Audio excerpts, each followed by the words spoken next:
going on, everybody? What is going on? The Catch fam. I hope everyone's doing phenomenal. I hope you guys have had a fantastic weekend, start to the weekend. I hope everyone's Saturday has been just phenomenal.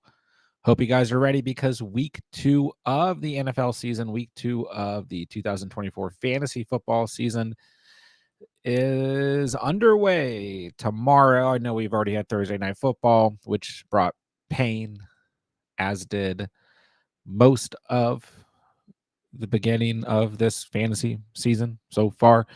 We've got a lot to go over, a lot of injuries. We got a full slate of Sunday action tomorrow. We've got a good Monday night matchup as well. So you know what we're going to do. Any fantasy football questions that you guys have, any format, get them in the live chat because we're going to have some fun. We're going to talk some fantasy football and go over everything that you guys need to know moving into week 2 action. So, like I said, hop in the live chat and let's break it down. So there's a lot of everything's going to be okay. Let's put it that way. But let's just kind of start from the top here. So Hollywood Brown not expected to play in the regular season. He's moved from missing, about 4 games to now not being fantasy relevant whatsoever. That shoulder injury is going to require surgery. And therefore, he is now going to miss several months. Unfortunate, but if you do own Hollywood Brown outside of Dynasty, you can drop him. This is a bummer. You guys know that I didn't leave a single draft this year without one Kansas City Chiefs wide receiver. I think maybe there's 1 or 2 drafts, but my goal was out of my 13 leagues that I drafted in. How many leagues I'm in? No, I'm in 12, then 4 dynasty leagues. So in the 12 drafts I did this year, there's only 1, maybe 2 leagues, maybe just 1 where I did not leave a draft without a Kansas City Chiefs wide receiver. So fortunately, most of them ended up being Xavier Worthy or Rashee Rice or combination. But yes, an underdog, you guys know, at a high exposure to Hollywood Brown. But fortunately, as the offseason started to go on, I started to get a lot more shares of Xavier Worthy, and I had plenty of shares of Rashee Rice as well. But yeah, unfortunate. I think Hollywood would have been just phenomenal throughout the season in this offense, but he is donezo for the fantasy season. If you're a Chiefs fan, still hope here. We'll be there in time for the playoffs. Okay. Eagles are listing wide receiver A.J. Brown with a hamstring injury as questionable for Monday Night Football. And the reason why this is so important is because this is going to put fantasy managers in a bind because this is a Monday night matchup. So if A.J. Brown does play, then you're okay. If he does not play, then you're going to have to make a last-minute adjustment. I mean, if you're an A.J. Brown owner right now, like, are you picking up Darnell Mooney or Jahan Dotson? Like, these are going to be the options that you're left with, like Ray McLeod, if A.J. Brown doesn't play. So I don't know how serious this is. This is a tough one because obviously if A.J. Brown plays, even if he's, limited, you don't want to bench A.J. Brown. So let me know, A.J. Brown owners, how is this affecting you? How are things looking moving into Sunday and Monday's action? Find out. All right. Jordan Love, not going to play. Downgraded to doubtful. I mean, we all knew he wasn't going to play. So Christian McCaffrey officially is going on IR, as many of you have probably already had time to process or discuss. This came out yesterday that he was more than likely headed to IR, and now this is reality. So, I mean, I don't think a lot of people were overly concerned when they drafted Christian McCaffrey, but I will be the first to say that I was not concerned about Christian McCaffrey going into the season.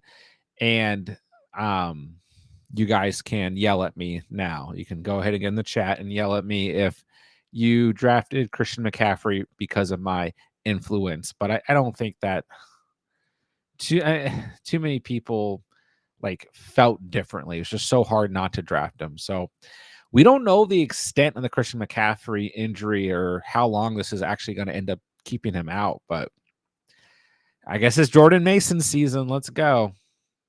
All right. So those are most of the big ones, but we also have Kenneth Walker doubtful to play. I think at this point, it's all signs are kind of basically leading to Kenneth Walker not playing tomorrow against the Patriots. It wasn't a fantastic matchup anyways, but the volume, I think, probably would have elevated him anyway. So Zach Charbonnet becomes like a last minute plug and play if you need to, but I wouldn't go out of my way to start Charbonnet. Even I think you'd have to still be relatively desperate. Like I know he scored the touchdown last week, but I'm not going to get overly like excited to start Charbonnet this week. So if you're desperate, you can start him. But yeah, another just smack to the face early in the season here. Walker, the oblique injury, probably not going to play. Jake Ferguson is also doubtful. He kind of went from like, yeah, he's not playing for sure to he might be playing. It's not as bad as we thought to now he's doubtful to play. So if you're Ferguson owner, probably not looking great here. But Jameson Williams, who was listed as questionable, is now likely to play. And I think they were just being cautious throughout the week. You know, he had that injury like early in the game, came back and played, was fine. I think they're just cautious throughout the week. They obviously don't want to lose JMO, before the matchup or during this matchup. So kind of gave him an easier week. So I do think if you own Jameson Williams, it's okay to be cautious, but I think for the most part, if you want to throw him in as a high upside flex, I still think he's a great high upside flex this week against the Buccaneers.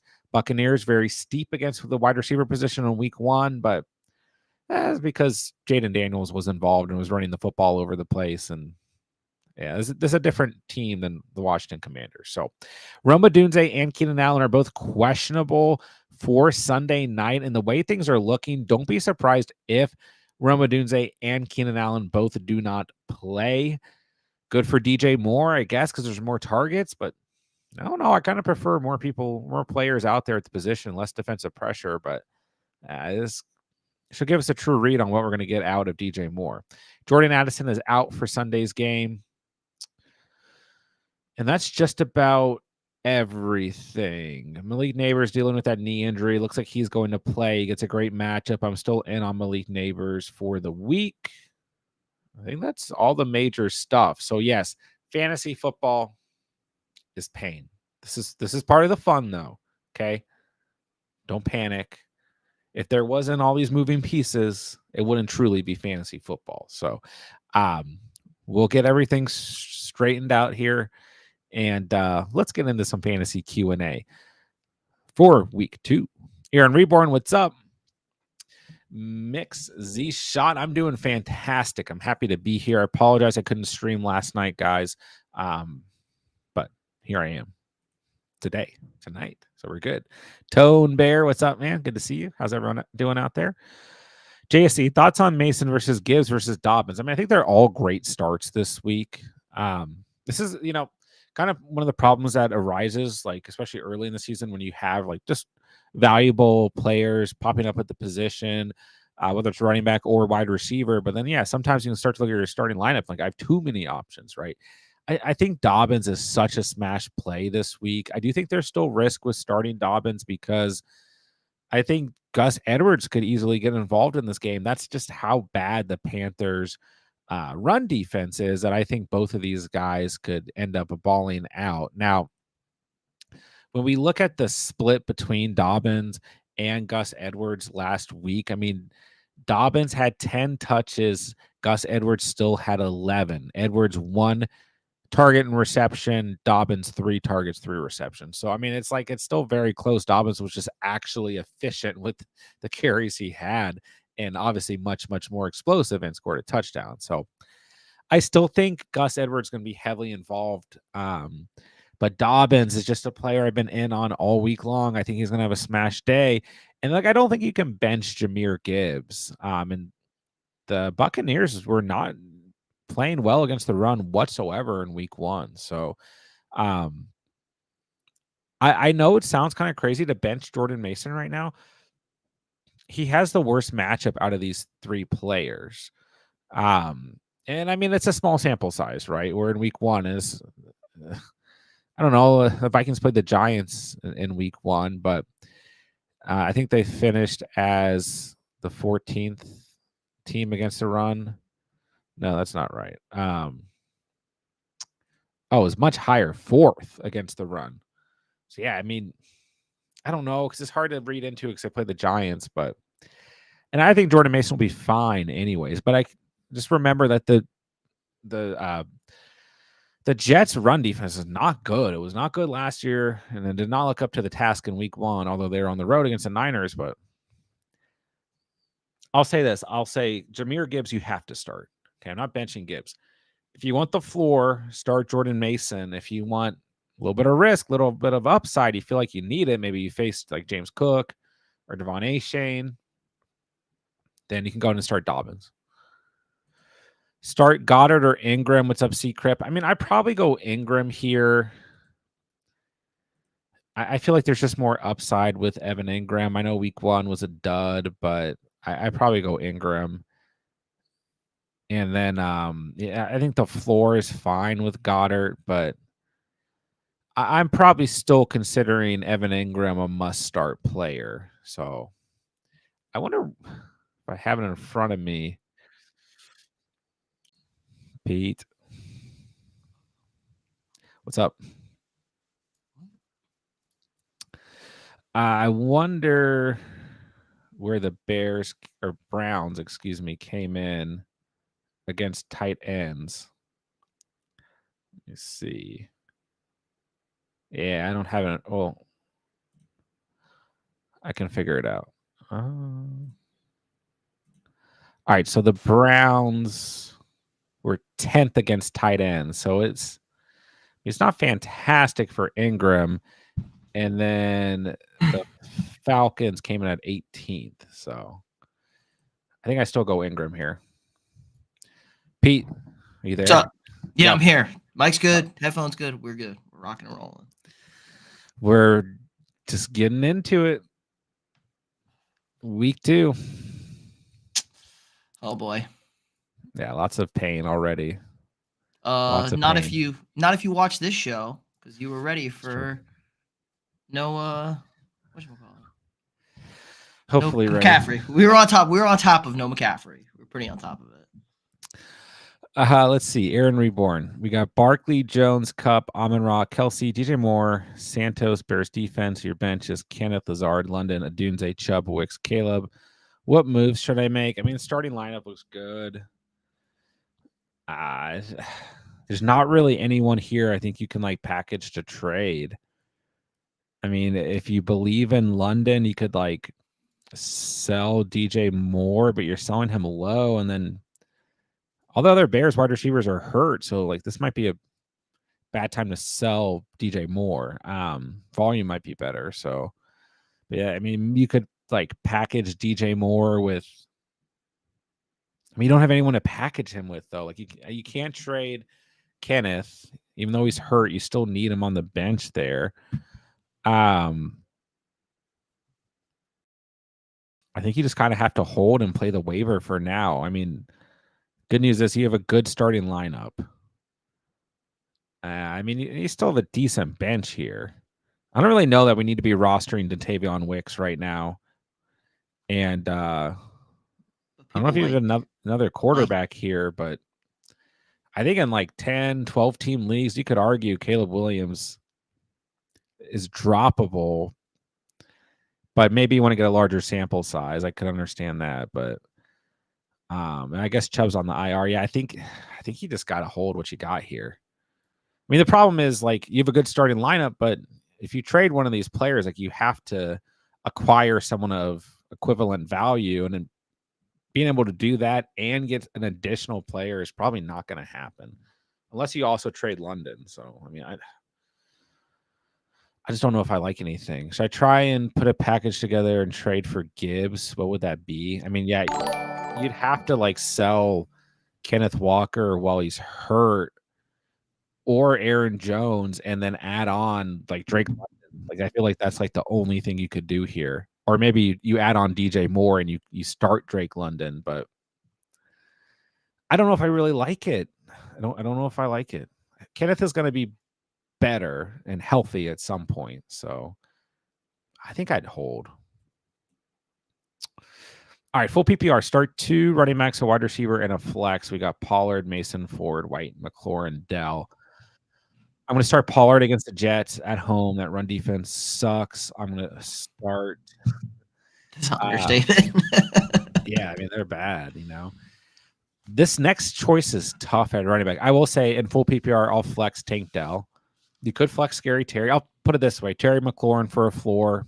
Bad Giants defense. Tank Dell for upside Sunday night.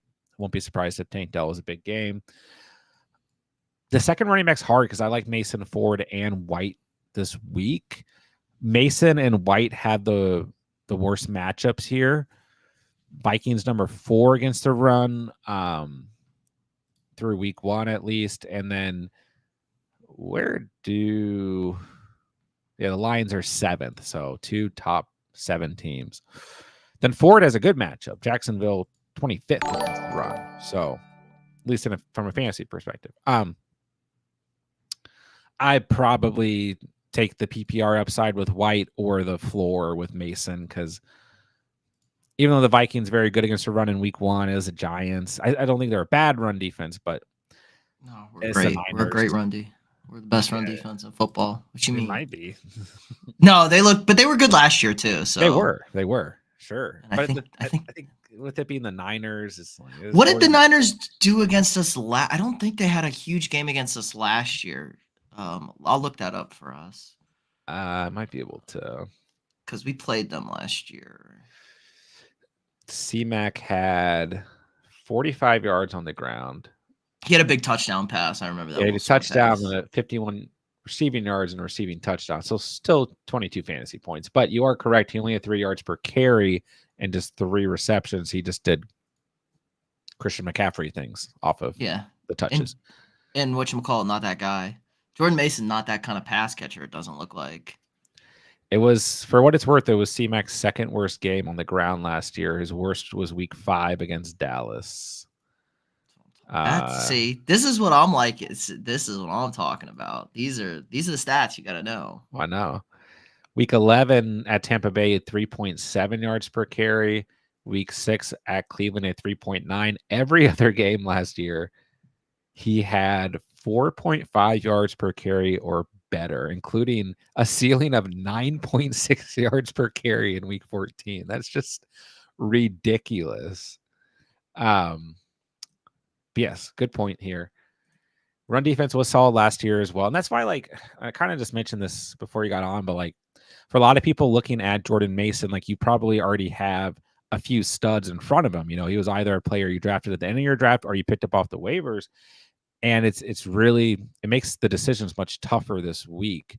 As does like owning like J.K. Dobbins, you know, going up against the Panthers is a great matchup, but you probably have studs in front of him. And I think it kind of boils down to matchup. And sometimes great players, like the matchup doesn't matter. And maybe Mason is a great player. But I think when you have players like this, Pollard, Rachaad White, Jerome Ford, you know exactly what you're going to get. It makes it so tough that personally I would probably prefer the competitive game script and the PPR upside in a guy like Rachaad White. Call me crazy, but the Niners are also on the road in this game, you know, because I think most people would just say like Mason and then their favorite out of the next 2 because of the way Mason looked in week 1, which is fair, but that was a home game against bottom 7 run defense off the top of my head. So the Browns are on the road. So I might just go Pollard and White. I know the Bucks are on the road, but I like that game script for the Bucks and Lions. But I trust your gut. These are all good options. Albert, what's up, man? Good to see you. All right, Axis Myth, full PPR. Start Ingram or Parkinson. I'm still going Ingram. Still going Ingram. I like Parkinson if you're in trouble. Maybe you have Jake Ferguson or David Njoku. If you're not in trouble, which I don't think Ingram, you're in trouble. I still go Ingram. Start Stafford or Burrow. I'm going staph infection here. Yeah. I think I don't know. It's too early to hop off the Joe Burrow train, but it's a good matchup for Stafford, and I am concerned about Joe Burrow. The concern for Burrow is real. Legit. Real. It's scary. Yeah. And I think we mentioned this last stream. We're going to get an answer because he's at Kansas City this week. Tough matchup, but and hard road game, but that helps us get an answer. Then he's got Washington and the Panthers. So, those are two get-right games right there. Yeah. And then week 5, they have Baltimore at home before facing the Giants on the road. So it's like we get a good blend of competitive game scripts, good defenses, and maybe the 3 worst defenses in the league. So we should get an answer on Burrow in the next coming weeks. But yeah, I really like this matchup between the Rams and Cardinals this week for fantasy. So I'll go Stafford. It just feels safer. Would you start DeMarcus Robinson over Metcalf or Tank Dell? It really depends. I'm probably going to say no. But if you need the upside, I'm okay with it because once again, this matchup, this Cardinals defense just not good. I don't love Metcalf this week. He's one of these players, of course, you can always pop off or like catch a touchdown, give you a solid stat line. But the Patriots defense is not bad. And I do like Tank. I think Tank Dell's got a lot of upside this week. I mean, he does every week. Dell's going to be one of those players. It's going to be really frustrating to own, but he's going to have those weeks where you're going to be happy you ended up flexing him. So, I mean, maybe like you faced, I think, those of you looking for upside right now, you faced James Cook or Devon Achane. That's probably better. I faced James Cook. Yeah. Maybe both. If you face both, you're probably a little scared. It's over. Right, we're okay. We'll call we wrap up week 2. Don't even sweat tomorrow if you face both those guys because you can't come back from that. Well, you should never sweat. Just set your lineup and sit back, Nope. Sweat. I'll say if you need the upside, you could start Robinson. But I'd probably just roll Metcalf and Dell out there. And you guys know I'm a Robinson fan. So how do we feel about Kelsey right now? I have likely Lamar's quarterback and I have Pitts. Should I make a move? I mean, you don't need these 3 tight ends. I mentioned this in the buy low video. Like this is the type of team because I ended up putting Isaiah Likely in the buy low video and he's not really like a true buy low because of the performance he's coming off of, but he is a buy low in this type of circumstance. Like if you have Kelsey, Likely and Pitts, and you're just sitting there, your roster's kind of clogged right now. You don't need 3 tight ends. And you're probably going to end up having to sell a player like Likely a little bit lower, or you could sell Kelsey coming off a disappointing matchup lower. Pitts might be the best time ever to sell Pitts. He scored a week 1 touchdown, I would just try to trade one of these guys to a tight end needy team.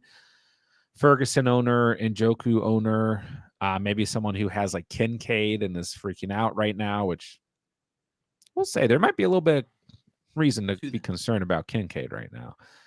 I mean, he got too early, He got the too early like tunnel screens. I mean, Josh Allen scored 11 points and they beat the piss out of the Dolphins. I mean, I'm not happy. I have Josh Allen in multiple leagues, but it's like it was better. I'm feeling good. Yeah, we're feeling good about the Bills offense because James Cook's going to soften some things up if teams have to deal with him, which we kind of thought this is what they were going to look like. Maybe I think we undersold the Bills a little bit. Bills look really good. They do look really good. Yeah, I mean, they look like just a tough team to match up against. But I mean, we talked about this in the offseason. Like, it's going to be Josh Allen running, James Cook running, James Cook getting much more involved. And then, I will say, admittedly, I thought Dalton Kincaid would be third in line. And I mean, actually, when you kind of break down last week, Khalil Shakir is probably the guy to own. But when you break down last week, it's Kincaid after Shakir. I mean, Shakir 5 targets, 3 targets week 1.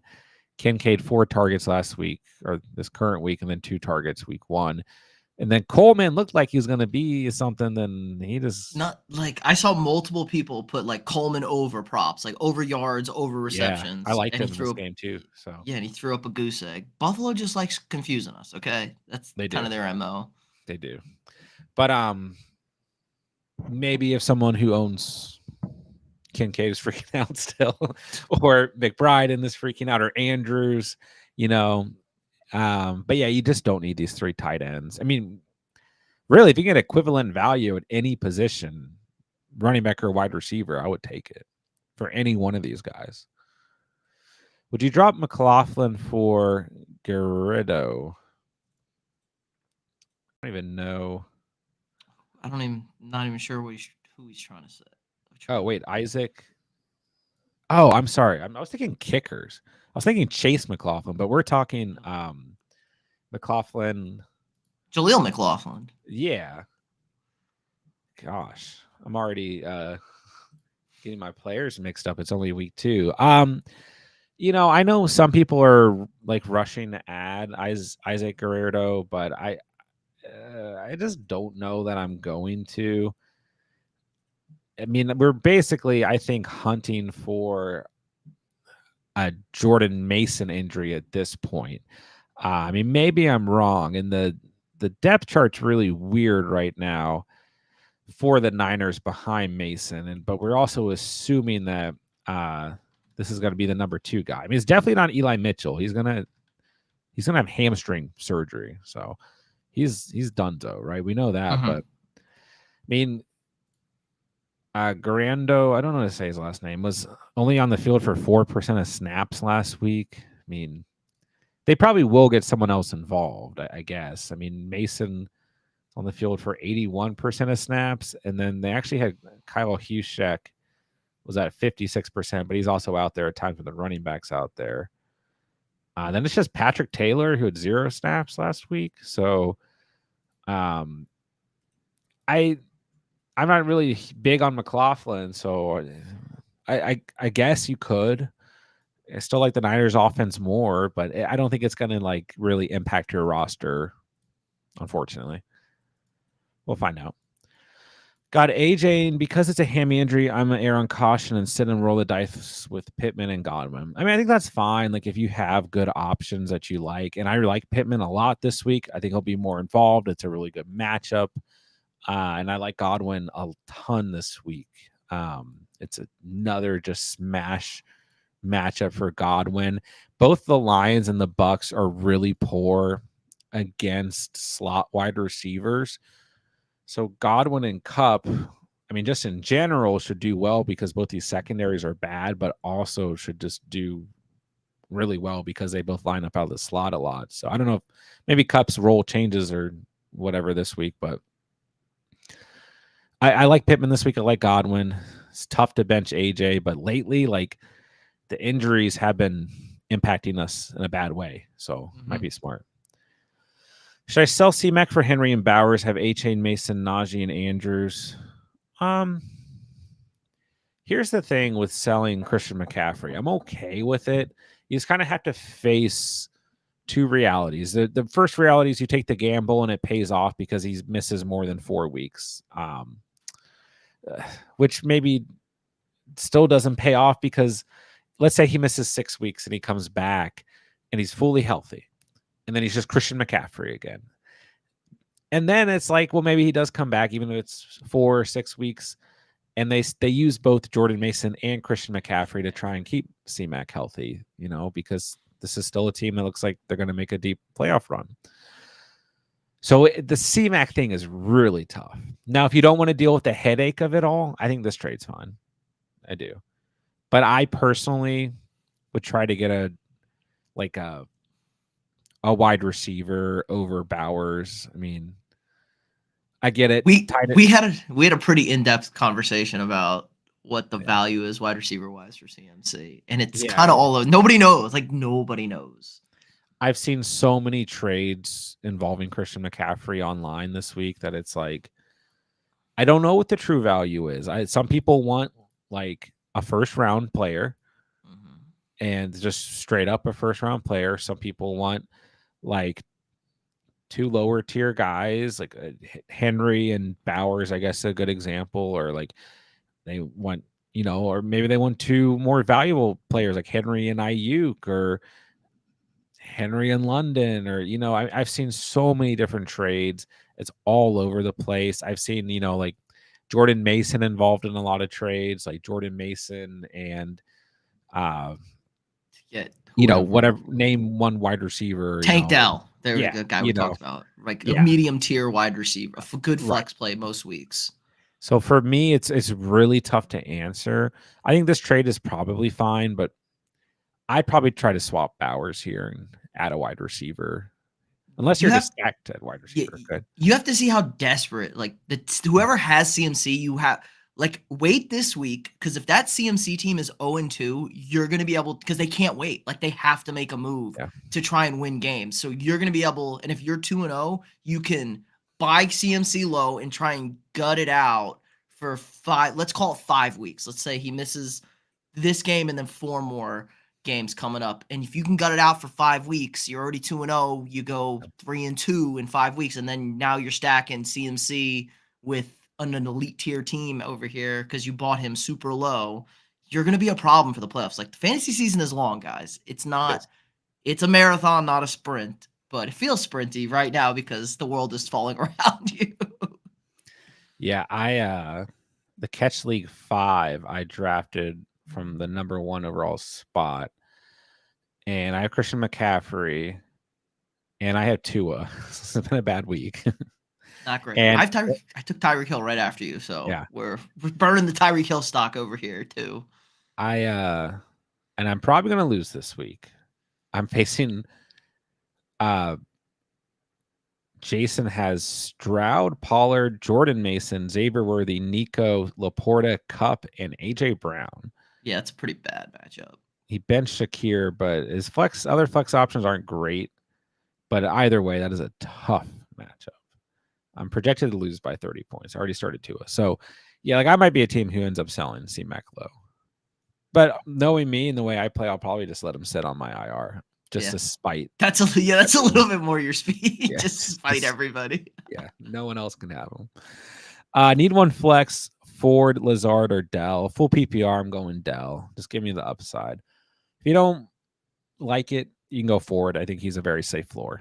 Let's get a bigger sample size from Lazard first. If he scores even just one touchdown this week, I think we can probably start considering him a solid flex. I would start Neighbors, David, over Marvin Harrison Jr. The matchup is so juicy. I was pretty high to start the week on Marvin Harrison Jr., and I still like him. But as the week went on, I started to get a little bit, I don't want to say low, but lower than I was. What it boils down to is I really like the matchup in the game script between the Rams and the Cardinals, but Neighbors at Washington just feels too good to pass up. Dobbins or Charbonnet? Dobbins for sure. Dobbins for sure. Don't ignore that matchup. Silver Rapture, what's up? Parkinson or Atkins? Full PPR. I'll go Parkinson. Atkins is interesting. I kind of was disappointed in myself that he didn't make today's video for last minute waiver ads. So I was literally filming that video, and I was going to talk about Jawan Johnson because Foster Moreau was looking like he wasn't going to play. And then literally when I was filming it, it got announced that Foster Moreau was going to play. So it was like I got to Jawan Johnson, and I'd like clicked on Foster Moreau, and it was like 5 minutes ago. He's cleared to play. But Atkins, who will be starting in lieu of David Njoku, and looked not bad, at least last week. He had 4 targets, 3 receptions. Good enough. 6.7 yards per carry or per catch. It's probably okay, but yeah, I like Parkinson a lot more here. Rock got offered Dobbins and Pittman for C-Mac. Already have Mason. Should I take it? Other running back is White. See, like this is another good example of a CMC trade. I still think this is slightly underselling Christian McCaffrey. I think there's just too much unknown with J.K. Dobbins. I'm really high on Dobbins here in week 2. But once again, we talked about it earlier in the stream. You know, his touches compared to Gus Edwards' touches last week are right next to each other. It's basically a 50-50 split. Dobbins was just actually efficient, you know. The Chargers have a weird schedule. Like, this is a smash week for Dobbins, I think, but then they're at Pittsburgh, then they have Kansas City at home. Then they have a bye week 5, or early bye. And they're at Denver, at Arizona. Those are probably good. Then they have the Saints, the Browns, and the Titans. So it's just kind of a weird schedule here. And I think some of these games are going to be bad for fantasy. Then the early bye is not great. But I think this is just slightly underselling Christian McCaffrey for recency biasy. I think it kind of depends on the rest of the team. I'll say that much. All right, Jason, we got full PPR, 2 wide receivers, 2 running backs, and a flex. You got A-Chain, Gibbs, Etienne, Olave, MH Jr., Rice, and London. Who should I start and bench? So I'm hoping you already started A-Chain. I'm assuming you did. There's no other running backs. So, or I guess you got 3. So A-Chain, Gibbs, Olave, Rice. And I think the last one, you have 2 kind of upside plays. You have London going against the Eagles secondary. It feels scary, but I think it'll pay off.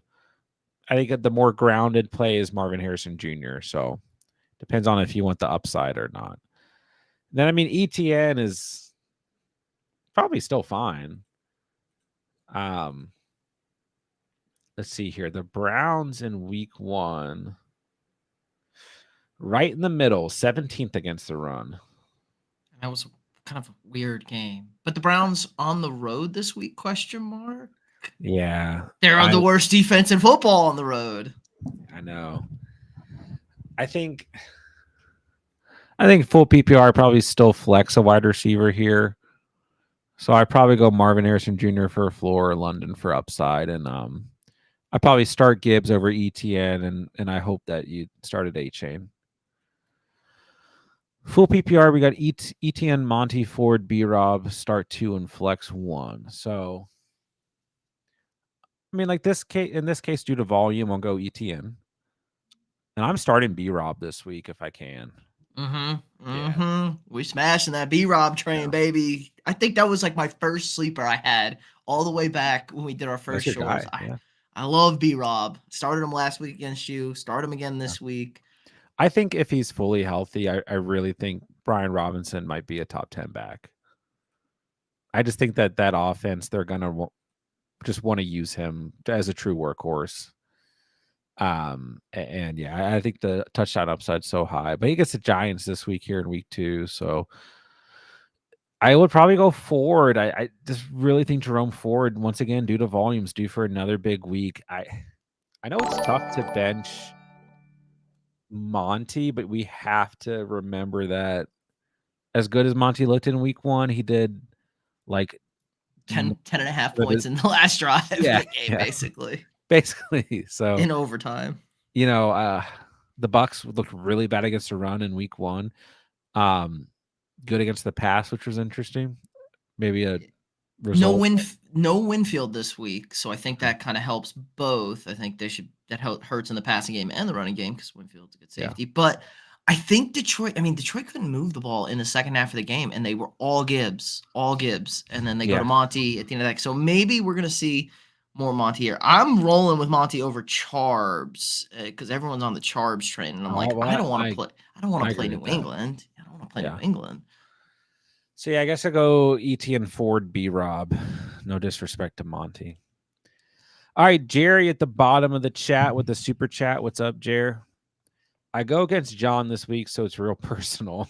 Can you go over our player matchup? Had to pull out the OG catch hoodie from the first season win.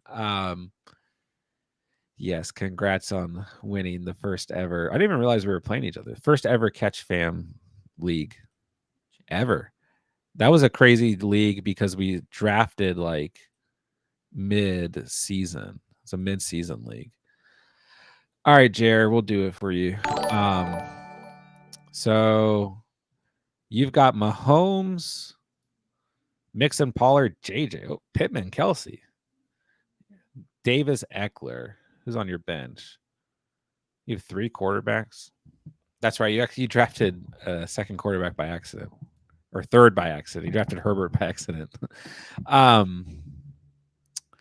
You probably have to keep your flex as is. I still think Eckler's a good floor this week just because it's the Giants and he at least got that PPR upside last week. So Gabe Davis is interesting.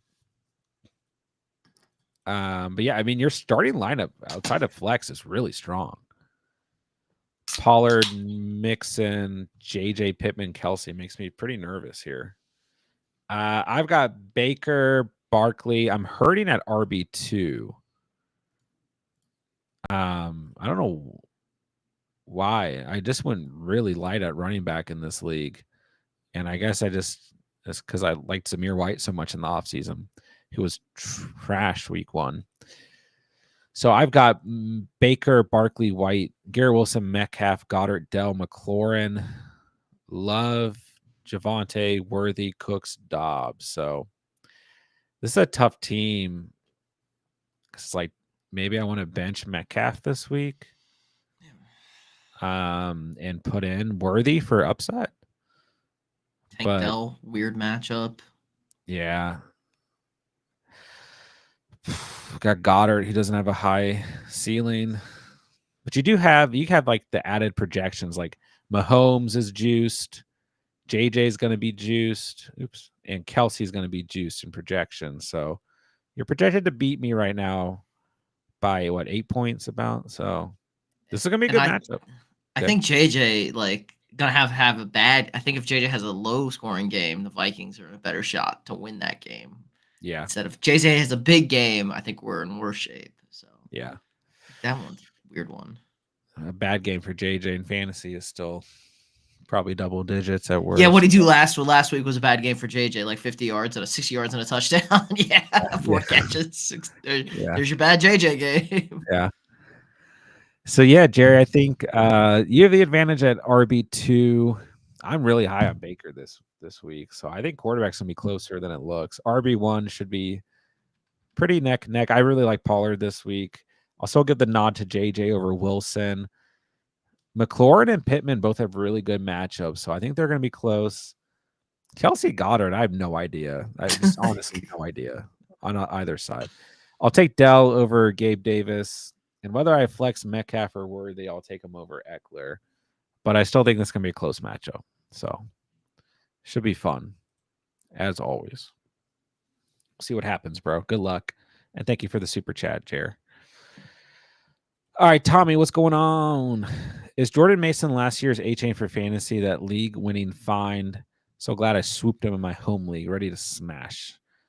I would say he's probably closer to like a potential Kyron Williams, but then maybe A-Chain's a better comparison because Mostert was also there. And C-Mac, I don't know. I mean, what are your guys' thoughts? Like, C-Mac should be back this year, right? Like, yeah. I don't think nobody drafted Jordan Mason thinking Jordan Mason was going to be good. It was like CMC insurance potentially for this weird nebulous calf injury. People drafting A-Chain last year knew A-Chain was a stud in college, and people were like, oh, no, this guy could be number 1 back in Miami instantly. They spent high draft capital on him. I think it's a little bit different. I think it's closer to Kyron Williams, kind of a guy who you don't really know, and he's going to have some big weeks. I mean, how good is Jordan Mason? He's been there 3 years. He really hasn't seen much of the field. I think anybody can run for 100 yards and a touchdown in Kyle Shanahan's offense. I truly believe that now. So maybe we see him come back down to earth, and the Jets are just really, really that bad at run defense. Yeah, I'm not denying that Mason is going to be very valuable just based on where you either drafted him or the fact that you got him off waivers, right? He's going to feel He's a Kyle Shanahan running back. He's like awesome. He's Sure. going to be good. You didn't spend anything on him. And that's the big thing, right? Is when you play, you end up with a player so cheap, because A-Chain still ended up for a lot of people as a waiver wire addition. Because what happened too with A-Chain is like some people even like had drafted him and then like cut him after dropped week 1 him because he didn't play week 1. Right. And then he did nothing basically in week 2. Like it looked like, oh, he's just not involved, And Mostert was like just touchdown machine. Yeah. He had 3 touchdowns through the first 2 weeks and 38 fantasy points in those, combined in those first 2 games. And then week 3 happened where A-Chain had 51 points, So that was really, for a lot of leagues, he got picked up after week 3. I have a bad frame of reference, I guess. Like I play with a bunch of A&M guys. Like we all knew who Devon Achane was. Devon Achane was drafted very high, and we were not letting him go because we're like, he's going to be good. We knew. And I was really high on. I mean, a lot of people remember I was really high on A-Chain going into the year. But even me being really high on A-Chain fantasy wise, it was the start to the season was like, I think I dropped him in a league.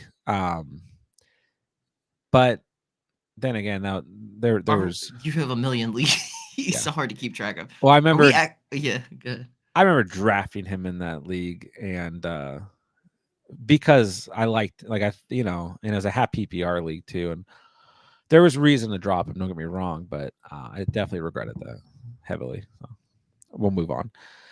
We'll find out, Tommy. All right, pick 2 in PPR. We got Brian Thomas, Kirk, Cooks, Demarcus Robinson, and likely also have Andrews. So I feel like owning Brian Thomas and Christian Kirk is going to be so frustrating this year.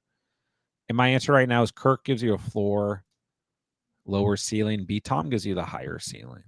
I probably start Brian Thomas, and I do really like Brandon Cooks as a sneaky play this week. So I'm okay going Cooks, but if you want to go B-Rob, that's okay. If you want to flex likely, I'm okay with it. But I probably go for upside, I go Demarcus Robinson and likely. For a floor, I go B. Tom and Cooks. I'm scared of Christian Kirk right now, and you guys know that takes a lot for me to say. But I'm the 2 guys that I'm scared of right now are Trevor Lawrence and Christian Kirk. I always back them up, and I just don't know if I'm going to back them up right now. We got to see something. Maybe it's just like a weird Doug Peterson, just that guy, like that fourth down, like they were cruising 17-3. ETN's walking into the end zone. That game was over, and it was like, oh, great fantasy day for us. Like Christian Kirk didn't do anything, but it was like solid day for everybody. And the Jags are back, and now it's like, oh boy, I'm not ready. Like I think they're not writing them off, but they're concerning me. And every year I'm like, don't be concerned about the Jaguars, and I just don't know. My panic lever is high. The meter's high. Their schedule's not great coming up. But I guess the defense, like, how good is the Bills' defense? How good is the Texans' defense? Colts' defense not very good either, I don't think. We need sample sizes to increase here. Should I start B-Tom on Sunday in case A.J. Brown doesn't play?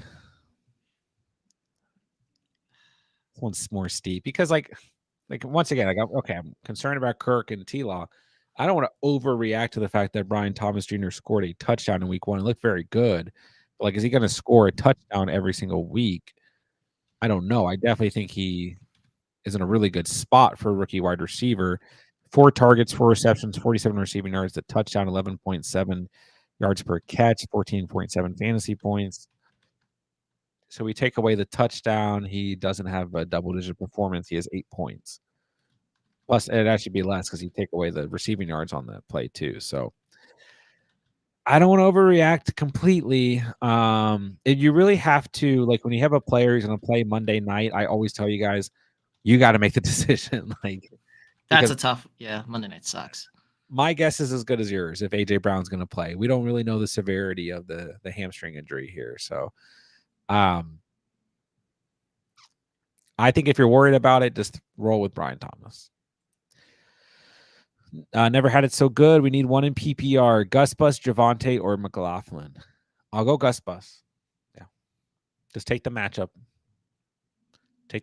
There's like a 80% chance. I don't know why this number came up with, but an 80% chance that Gus Edwards and J.K. Dobbins score this week. That's how bad the Panthers' run defense is. So, this is true. Yes. All right, Elias with the super chat at the bottom of the chat. Thank you for the $4.99 dono. So I made a trade. Ever in the group chat saying I got fleeced. I need some reassurance. I traded Chase, Swift, and Chubb for ETN and Debo. Swift was my RB2. I don't think you got fleeced. It really depends on how you view Swift and the value of Chubb. Now, Chase is the most valuable player in this trade. I'll say that much. But ETN and Debo were both second rounders this year. So you basically traded a first rounder and 2 late round running backs for 2 second rounders. I don't want to say you got fleeced, but I think people are just going to see Chase gone. But once again, like, I mean, if you're worried about the Bengals offense, like, yeah, get out of the Bengals offense. Debo's going to have a good week this week, I think. Debo and the Niners, I mean, I'm not worried about them. I am worried about the Bengals severely. And Chase, like, say the Bengals are really this bad. What's stopping Jamar Chase from saying, I'm not playing the rest of this? Like, I'm done. I'm holding out. Give me my contract. And like Debo, you know, he's going to see some weeks where like Ayuk will be better this year. He will not be as rusty as he was week 1, but I'm not really worried. Like Debo's going to be fine. And also Debo benefited from C-Mac not playing. And right now C-Mac ain't playing. I'll say this as a Swift truther in the offseason, I'd much rather have ETN. And Chubb, to me, once again, I've talked about this throughout the week. Like Chubb is, I already said it throughout the offseason, like they're not going to rush Chubb back. And Chubb might not even play this year, A. But also, B, when you look at what the Browns gave us in week 1, Chubb is not rushing to get back out on the field, you know, like not anytime soon. So I will say that this trade is fine. I don't think you got fleeced. I think if you just look at it, ETN for Swift and Chubb, you win there for sure. If you're worried about the Bengals offense, which a lot of people are, then Debo for Chase. I would still probably prefer Chase, but I think it's perfectly fine. And you say, I wasn't worried about Chase at all. I just really needed to replace Swift. Fair. I mean, yeah, and that's the other thing is I think when you look at a trade in essence, you have to look at the final product. What does your full roster look like now? If your full roster is overly improved, like your wide receiver room still really strong, your running back room is much better, then the trade is still a win for you. So let the group chat fleece you or roast you, whatever the kids say these days. And I think fellow youth. The trade is, I have seen far, far, far worse trades. I don't think it's that bad, man. All right, Sport Dog 1000. What's up? 18 PPR Superflex. I need 2 flex. We got DJ Moore, Terry McLaurin, Dobbins, Pickens, Jalen Warren, or Brian Robinson. Want to use JK and Robinson, but have Barkley and Bijan Robinson.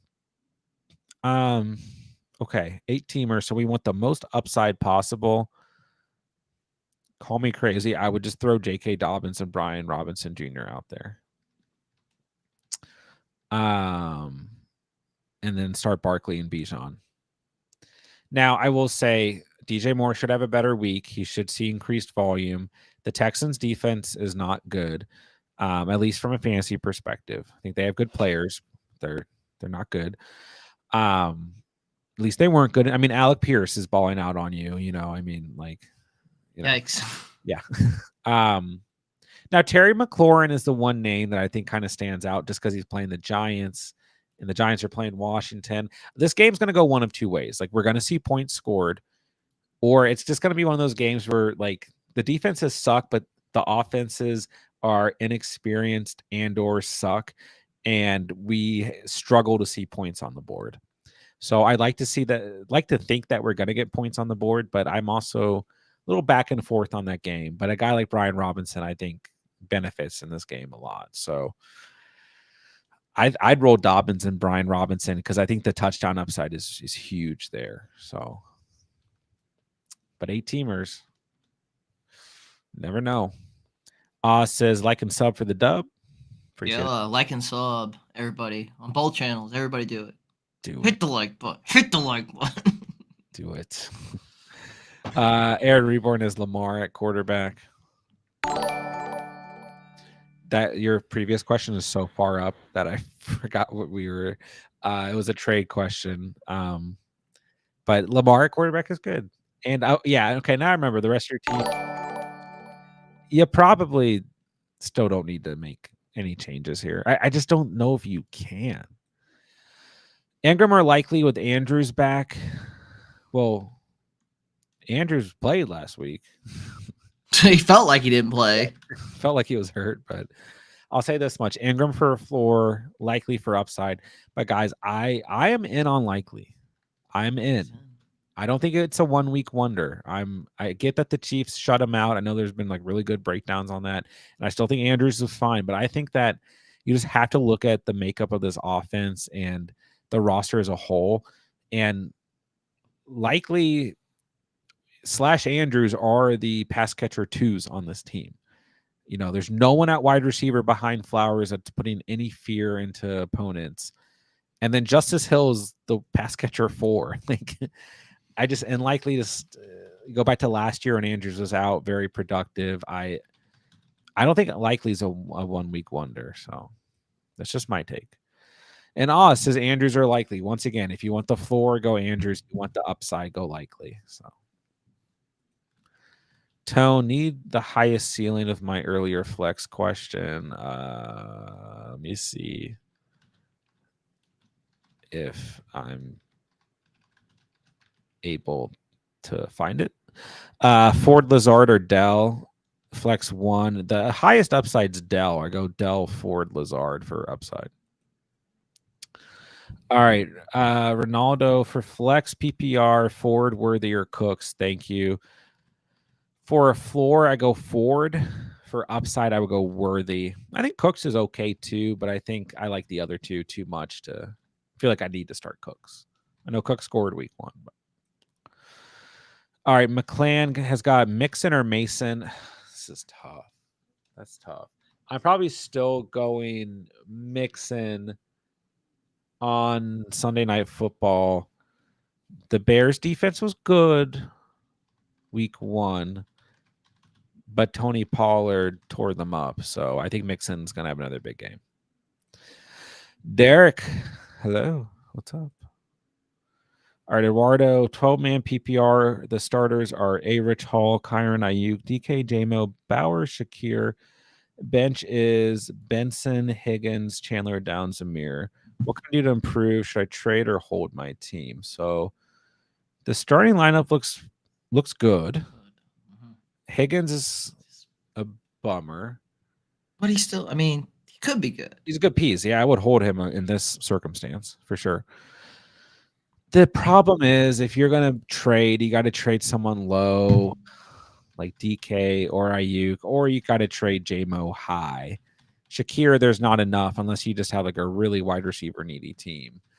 Like they drafted, you have Higgins, but you know, they drafted Puka, AJ Brown, and now they're in a bind. I don't know, but yeah, you're gonna have to trade one of these guys who I feel like you probably want to keep, you know. And then who are you gonna package him with? Higgins? Like I feel like you should keep Higgins because it doesn't really. His value's trash right now. Yeah, you're trading him for pennies here. Then what are you gonna package someone with? Zamir White is probably your best chance because you can argue he's the RB1. Unless like you find a team that has Aaron Jones or James Conner, because you're going to trade them the, handcuff here. So, I think DK and Ayuk are good holds and good buy lows, but not sell lows. So you're probably looking at packaging like JMO, who I still really like, and like Zamir White, and then upgrading at wide receiver. I feel like you're just riding Breece Hall and Kyron Williams until the wheels fall off. And then playing the waiver for anything else. Or you got a lot of handcuffs, so your wide receivers aren't bad, but the ceiling's a little limited, maybe outside of JMO there. So other than that, I mean, the team looks good. You have a lot of upside at running back, quarterback. You got Bowers too. So. Screwed this week. He last minute flex A. Chaney as Barkley and Ramondre is projected 137. I'm projected 109 because of Hill. Do I have a chance? Have JT Kyler, MH, Dobbins, Andrews. Yeah, there's a chance. Don't look at projections. They don't mean anything. I can't tell you how many times I'm projected to win. Thursday night football is over. The Sunday slate is over. I was projected to lose by double digits going into overtime of that Sunday night game last week, and I won the game by 2 points because of David Montgomery. David Montgomery scoring 10.5 points and Breece Hall not scoring 13. The computers are stupid, guys. They don't know anything. Projections are terrible. Now, if there's 2 minutes left of the game and the projection says you're going to lose by 7, you're probably going to lose that game. I'm going to be honest. But yeah, don't worry about it. I mean, yeah, Ramondre and Barkley have huge projections. I don't even look at matchups until maybe sometime Monday. It's don't get me wrong, I look leading into them, but in terms of what's the project? Unless my entire lineup is played, it's you just never know. So yes, there's definitely hope. All right, send Monty for Godwin. You have A-Chain, Gibbs, Monty, McLaughlin, right. Wide receivers are Wilson, Reed, Higgins, Deontay, Shakir, Johnson. I think you can. Monty is pretty valuable for your team, Derek, because you do have Gibbs. It's a fair trade. I mean, I really like Godwin, and you could use some wide receiver help on this team with Shakir, Deontay giving you low ceilings, Higgins not playing. I'm okay with it, but yeah, like you're saying, it does really impact your running back depth because McLaughlin and Jalen Wright are practically useless, in my opinion, right now. So, are you 0-1? It's looking tough for week 2 because the problem is if you're in a double flex, you're in a bind because you're playing with a low ceiling in the flex. You might even be flexing Monty if you didn't already flex Shakir. So I think I'd hold, and I think the deciding factor is because you have Gibbs, so it ensures a handcuff for you. All right, guys, don't forget, if you do want a question answered right away, you guys can send a super chat. Trying our best to work through the entire chat, but I'm 50 minutes behind in the chat. So we'll probably be going for about another hour. If you guys want something answered right away, go ahead and send a super chat. If not, just doing our best to get through every single question. Appreciate you guys, and please keep the fantasy questions going either way. And of course, if you guys are in the chat and want to help each other out, encourage that as well. All right, J2 Nice. We got Ramondre, White, or Charbs. I probably just stick with White. That's my guy. So I probably just stick with Rashad White.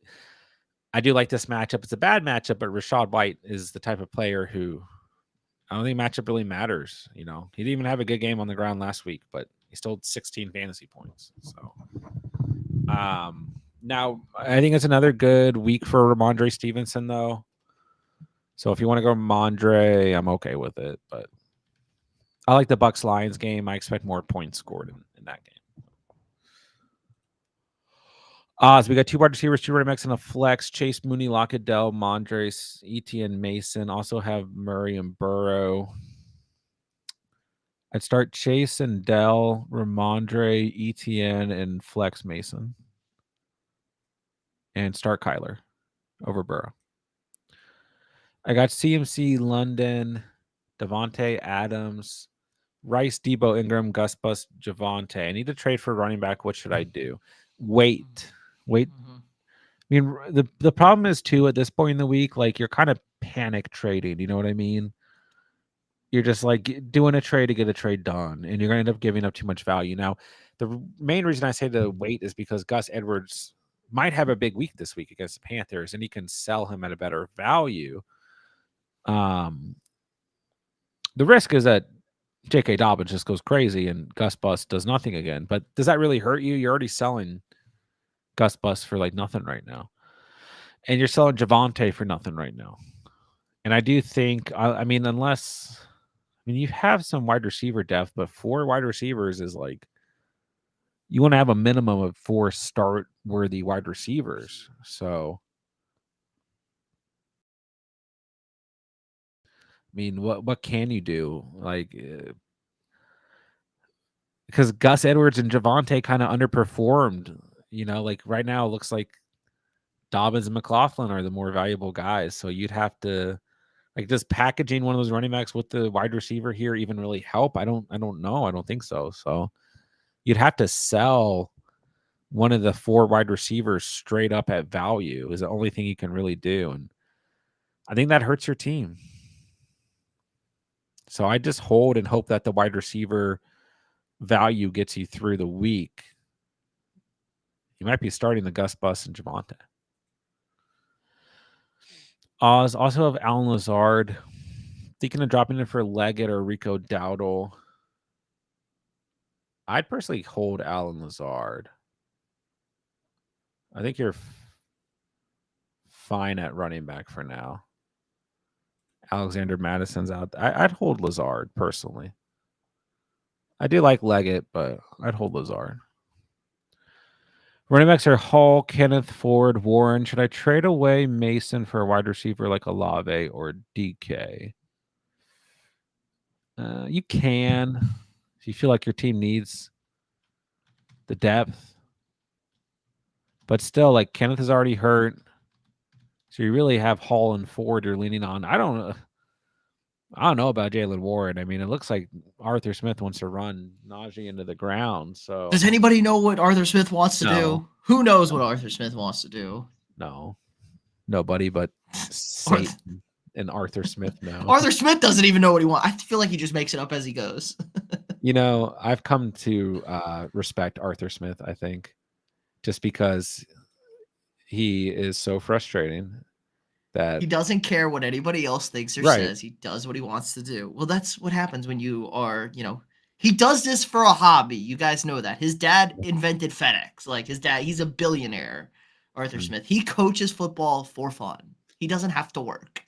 He does it for fun. I did not know that. Yeah, his dad like created FedEx. So he's like a billionaire. He is a billionaire, Arthur Smith. So good for him. Likes coaches, likes grinding, coaching football. But it makes those early years easy, right? Like, you don't have to worry about a paycheck when you're a GA assistant at He does 25. have a mustache too, so fellow mustache gang. Yeah, getting back to the question. You can do this trade. But also, like, having running back depth is not a bad thing. So it would depend on what wide receivers you already have. Yeah, I would start Kyler over Burrow this week, Oz. Got offered Rice, Kenneth, and Herbert for Kyler, Devontae, and Pickens. Once again, it's going to depend on the team. Kenneth is hurt. Rather have Kyler than Herbert. Rather have Rice than Adams or Pickens, but I'm not going to say that Adams and Pickens don't have value, just potentially lower ceilings. This is an interesting trade, but I don't know if I'm in on Herbert from a fantasy perspective this year. We'll see what the coming weeks bring. Tell you who likes Justin Herbert is Jim Harbaugh. Jim Harbaugh loves... Did you see that Jim Harbaugh clip from this week where he talked about who, like, he likes football people and football people like him, and non-football people don't like him because he wants to try and get them to like football? Like, that was such a... if you dislike Jim Harbaugh, you're an Ohio State fan or just an awful person. Yeah, all the Jim Harbaugh quotes from the week were incredible. Nino, team looks like Kyler, T-Law, Cook, Connor, B-Rob, Warren, J. Jettis, Debo, Adams, Pickens, Scary, Terry. I'm trying to scroll up and make sure there wasn't. Okay, I think this is just. So let's see. This week I'd start Kyler. Hopefully you started Cook. You should have, regardless, and then start Connor. Connor's a great start this week. He hasn't come up tonight, but I love James Conner this week. That Rams defense got torched last week defensively. Obviously defensively, but on the ground and also through the air. I think Connor's gonna have a good week. Start Jay Jettis, start Debo. The flex is tough here because I think you can flex Brian Robinson, but you're probably gonna flex Adams or Pickens. Oh, and this was referring to the trade you just brought up. Sorry. So if you did the trade, you'd have in your starting lineup Kyler, Cook, Connor, B-Rob, Kenneth. You'd be good at running back. Then at wide receiver, you'd have Jay Jettis, Rice, Debo, Scary Terry. But then you go quarterback goes to T-Law and Herbert. I just don't know that this trade like really benefits you enough to do the trade. And then I think it hurts you at quarterback. So I don't think I'd do it. Your team's fine as is. I don't think I'd do it. Ingram or Goddard with Brown, questionable.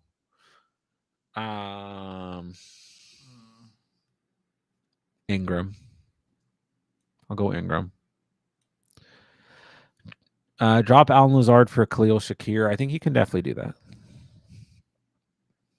We'll find out what the Lazard experience is going to bring this year. Marco, I got offered to give Laporta for Ramondre and Goddard. You've got JT Javante, Bucky Benson, and Dowdle. Your running backs do suck, so I can see why you'd consider this. I think Goddard is just going to be a 6, 7, 8 point guy every week unless he scores a touchdown. And I don't really know how to read Laporta after week 1. But he's still at 8.5 fantasy points. So I don't know that I want to sell Laporta this low. But I can definitely see why you're considering it.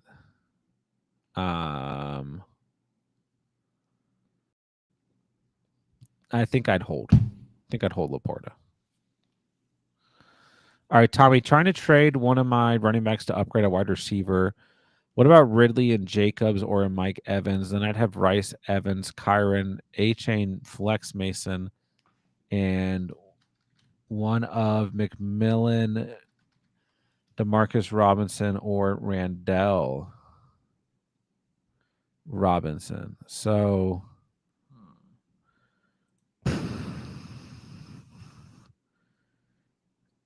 I don't know, Tommy. Gosh, you just cannot help yourself. You were just always trading, which I get. Some guys like that, man. Yeah, I know. I respect it. Let me because aren't you're starting 4 running backs right now, right? Here we go. Daniels, Rice, Demarcus Robinson, Kyron, Mason, McBride, Jacobs, A-Chain. I kind of like your team how it is. You have Ridley, Watson, Coleman, Randall, McMillan on the bench at wide receiver. I kind of like the 4 RB start. I think I'd hold your team. You're just kind of like, you're like rotating your wide receiver too. Like usually you see a team where you're like rotating an RB2, but you have like 4 current workhorse running backs, Jaden Daniels, Trey McBride, then Rashee Rice is your wide receiver 1. Then like this week you can start Christian Watson, Randall Robinson, or Demarcus Robinson. You know, you're probably fading Christian Watson, but the other 2 have great matchups. Like you just kind of go for the most upside at wide receiver 2. But you're saying if you traded Jacobs and Ridley, could you get Evans? I don't even know if that trade. Like I feel like if Jordan Love is still healthy, yes, but I don't know if that trade would go through right now. And then even then, I don't know if it would go through. Jordan Love is healthy. What do you mean he's starting? I heard he was starting tomorrow. Matt LaFleur told me he's questionable. I was told. What do you mean? He's not out a month. Matt LaFleur is not going to let us know until kickoff. Yeah. Okay. Please play. You know what? Play Jordan Love, because then we'll never see you the rest of the season. We might not. I think I'd hold Tommy. I'd like your team. It's interesting. All right, Jerry, you already reviewed your team. I should have told you the opposite, though, because I am playing you. Mason, looking at an 0-2 start because Keon Coleman gave me 0 points. Is that still comebackable? Yes, I know that's not a word.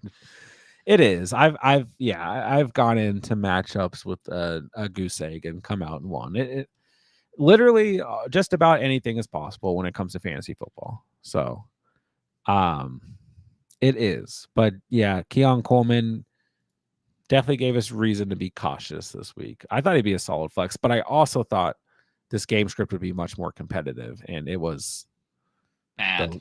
The least competitive game we've seen all year long. No, I'd be Saints, Panthers. That's true. Stro tonight, we got a flex option: Cooper, McLaurin, or B. Tom in PPR. I think Cooper and McLaurin will both bounce back this week. I'll go Cooper. Okay. But I think you could argue McLaurin. I think you could argue B. Tom here too. But I think Cooper's going to bounce back this week against the Jags. I think McLaurin will bounce back against the Giants, though. It's tough. I mean, he has to. Scary Terrace, dude. They have to throw the ball. Yeah, they can't just not throw the football. Yeah, Dan Quinn was really annoyed that they ran the ball so much. It sounded like, or at least Jane Daniels ran the ball so much. He was kind of like, we need to throw. We need to run Brian Robinson and Austin Eckler. Terry had 4 targets. That needs to double. We need 8 targets for Terry this week. I mean, Cooper at least had 9, and dropped what should have been a touchdown. So. Yeah, but there's a big but there. Yeah, and then Watson is a quarterback. So. And no Njoku hurt. All you have to do is guard Amari Cooper now. Jerry Jeudy might, he might be that guy. Still kind of like Jeudy as a sleepy guy. I thought the Jags D looked good though. The Jags D. Maybe the Dolphins are just terrible. They gave up a touchdown to Tyreek Hill. Only Tyreek Hill could have scored on that play. That might be fair. Because in terms of fantasy points, they're 26th through week 1. Allowed points to wide receivers. Yeah, so. But I think you take away that Tyreek Hill 80-yard touchdown bomb. Yeah. Got a point. That hurts. They were really good for 90% of that game. Now you got to be good for 100% of the game, but we got a call in the chat. Flexing Amari Cooper, Scary Terry, or B. Tom. It's a tough choice. I think we kind of unofficially agreed on Terry McLaurin. Due to my home league as Tua, Puka, and Kenneth. Yeah. Rip, sir. Goodbye. Salute. The waivers. McClan, should I make any moves? Team looks like Kyler, Jaden, and Fields, double quarterback. Brees, Gibbs, Mixon, Mason. Ooh. And Chase Brown. Nice. Nico, Amari, Demarcus Robinson, Keon Coleman, McBride. IR has got Brooks and Puka. This is a good team. I like this. Yeah. Jaden's a perfect QB guy in a QB2 QB league. He is perfect. Because if he has a bad week, it's not the end of the world. Yeah. But he probably will have good weeks. A lot. So I'm going to say you're starting Kyler, Jaden, Brees, Gibbs, Nico, Amari. If you want to go to Marcus Robinson over Amari, okay. Then you can literally flex Mixon and Mason. I'm liking that we're seeing more teams this year that end up double flexing running backs. Interesting. But yeah, I don't think you need to make any moves. Keep this running back depth. Just play waiver at wide receiver. Sometimes I always said I prefer wide receiver depth in full PPR. I prefer to flex 2 wide receivers. But sometimes it just is what it is. If your team, the foundation is running back depth, then just roll with it. Unless you can get something crazy for Jordan Mason. If you can get a crazy top-tier wide receiver, then do that. Mason hits double digits again this week, and Demarcus Robinson has a big game in lieu of the Puka injury, then maybe you get the right trade-off, or you can tier up and get a better wide receiver on this team. And I'm fine with that. But I do expect Amari to be better, and I like Nico a lot. So I don't think you're in a terrible position, just the depth is bad. All right, resist. Start 2. Reed, Moore, Dell, Mason, Debo. Ooh. I'm going to start Debo for sure. Yeah, Debo's the for sure start. Debo's for sure. I'm going to say. Don't say it. Start Jaden Reed. Don't say it. His quarterback can't throw a football. They're going to find ways to get him involved. I mean, who do you like more? Do you like just going Jordan Mason here? I think he's still safe. No, I don't like running double Niners. Yeah. I think DJ Moore. I don't think the Texans defense is very good. It's not. I'd have to look at the Bears slot, like their nickel. They have a really good nickel, though. Like I think they have a good nickel. But or what? I don't know what the Caleb hell Williams throw the ball. He can throw the ball better than Malik Willis. I can throw the ball better than Malik Willis. I know how to grab a football. Trust me, if I was trying to throw a Hail Mary, I would have thrown the Hail Mary. Yeah, I think that really, honestly, Debo's locked in, and then any other answer here is fair. There's definitely an argument for any other player here. I would risk it for the biscuit and go Debo and Reed is what I like. I'm just so concerned Indy's gonna walk because they're like Indy was bad against the run, they were awful, whatever. Like, but Houston offense is like a different animal. You have to worry about everything. Indy might put 9 to 10 guys in the box and dare them to throw against them. I think they have to force them to throw. Have to. Dare Malik Willis to throw the ball against you because he's never looked good. He's never. I would start Debo for sure. I don't think you can really go wrong with the second player here. Trust your heart. What does your heart tell you? Run CMC. What's up? Tuning in, running back. Kyler Gibbs, Jordan Mason, Charbs. Wide receiver is AJ Brown, DJ Moore, Worthy, J-Mo. Please pick 2 and 2. Wait. I think it's Kyron. I would think. Kyron. I was like, wait, Kyler. I mean, yeah, I think he might be a running back. Hey, man, he's a running back, but he's a quarterback. I would start Kyron and Gibbs. Yeah, both their matchups good. Game scripts good.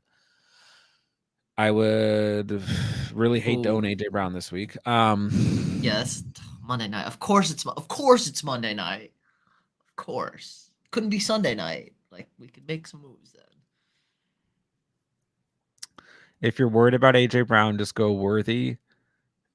If you want upside, go Worthy and J-Mo. I mean, J-Mo might put a 0 up. Yeah, the upside and risk lies with those two. If you want to even it out, DJ Moore gives you a floor. AJ Brown's going to be a bummer this week, just like C-Mac was a bummer last week. Tommy, you can certainly post your team on Discord and what wide receivers are available. But is there really going to be anyone better for your bench than Randall Robinson and McMillan with Coleman and Watson? If AJ Brown doesn't suit up on Monday Night Football, do I go Tank Dell or Xavier Worthy? Well, the problem is we're not going to know. We don't know.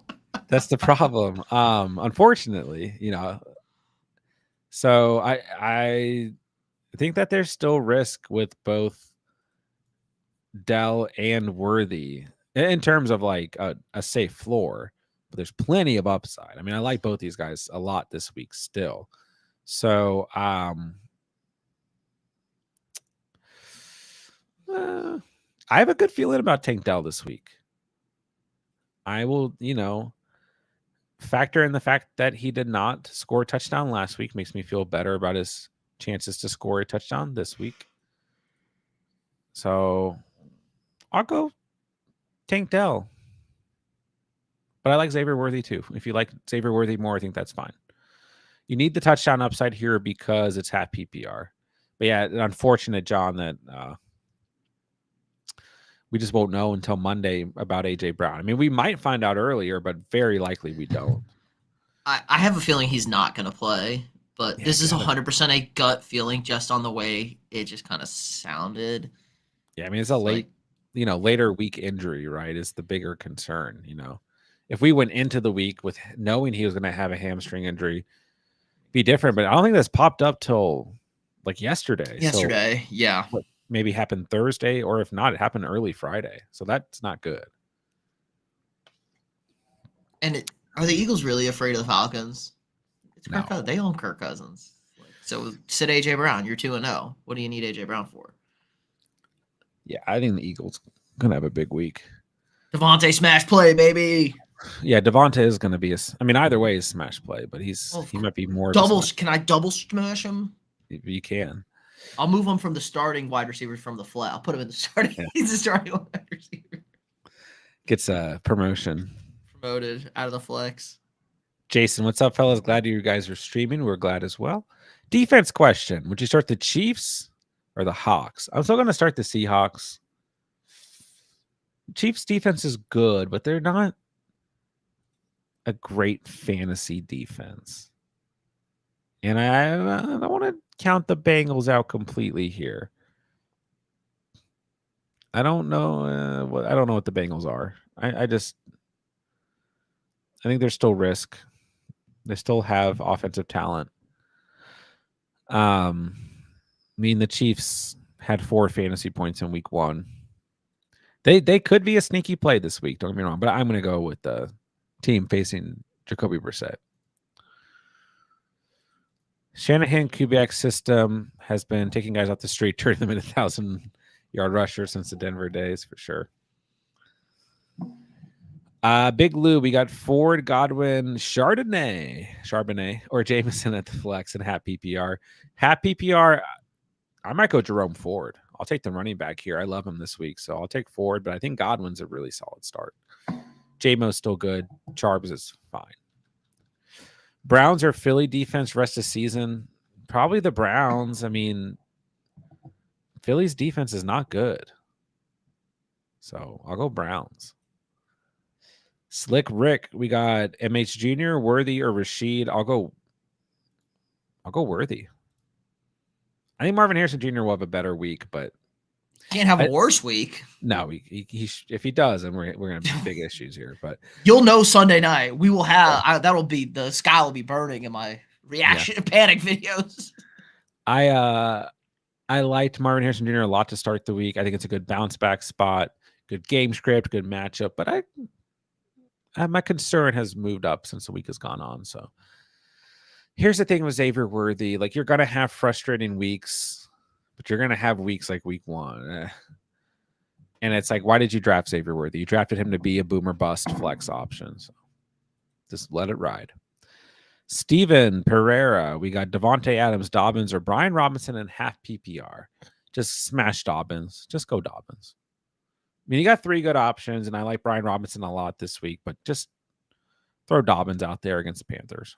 Did you ever think you would say Devontae Adams is the lowest guy out of J.K. Dobbins and Brian Robinson? Yeah, for sure. I'll say this much, guys.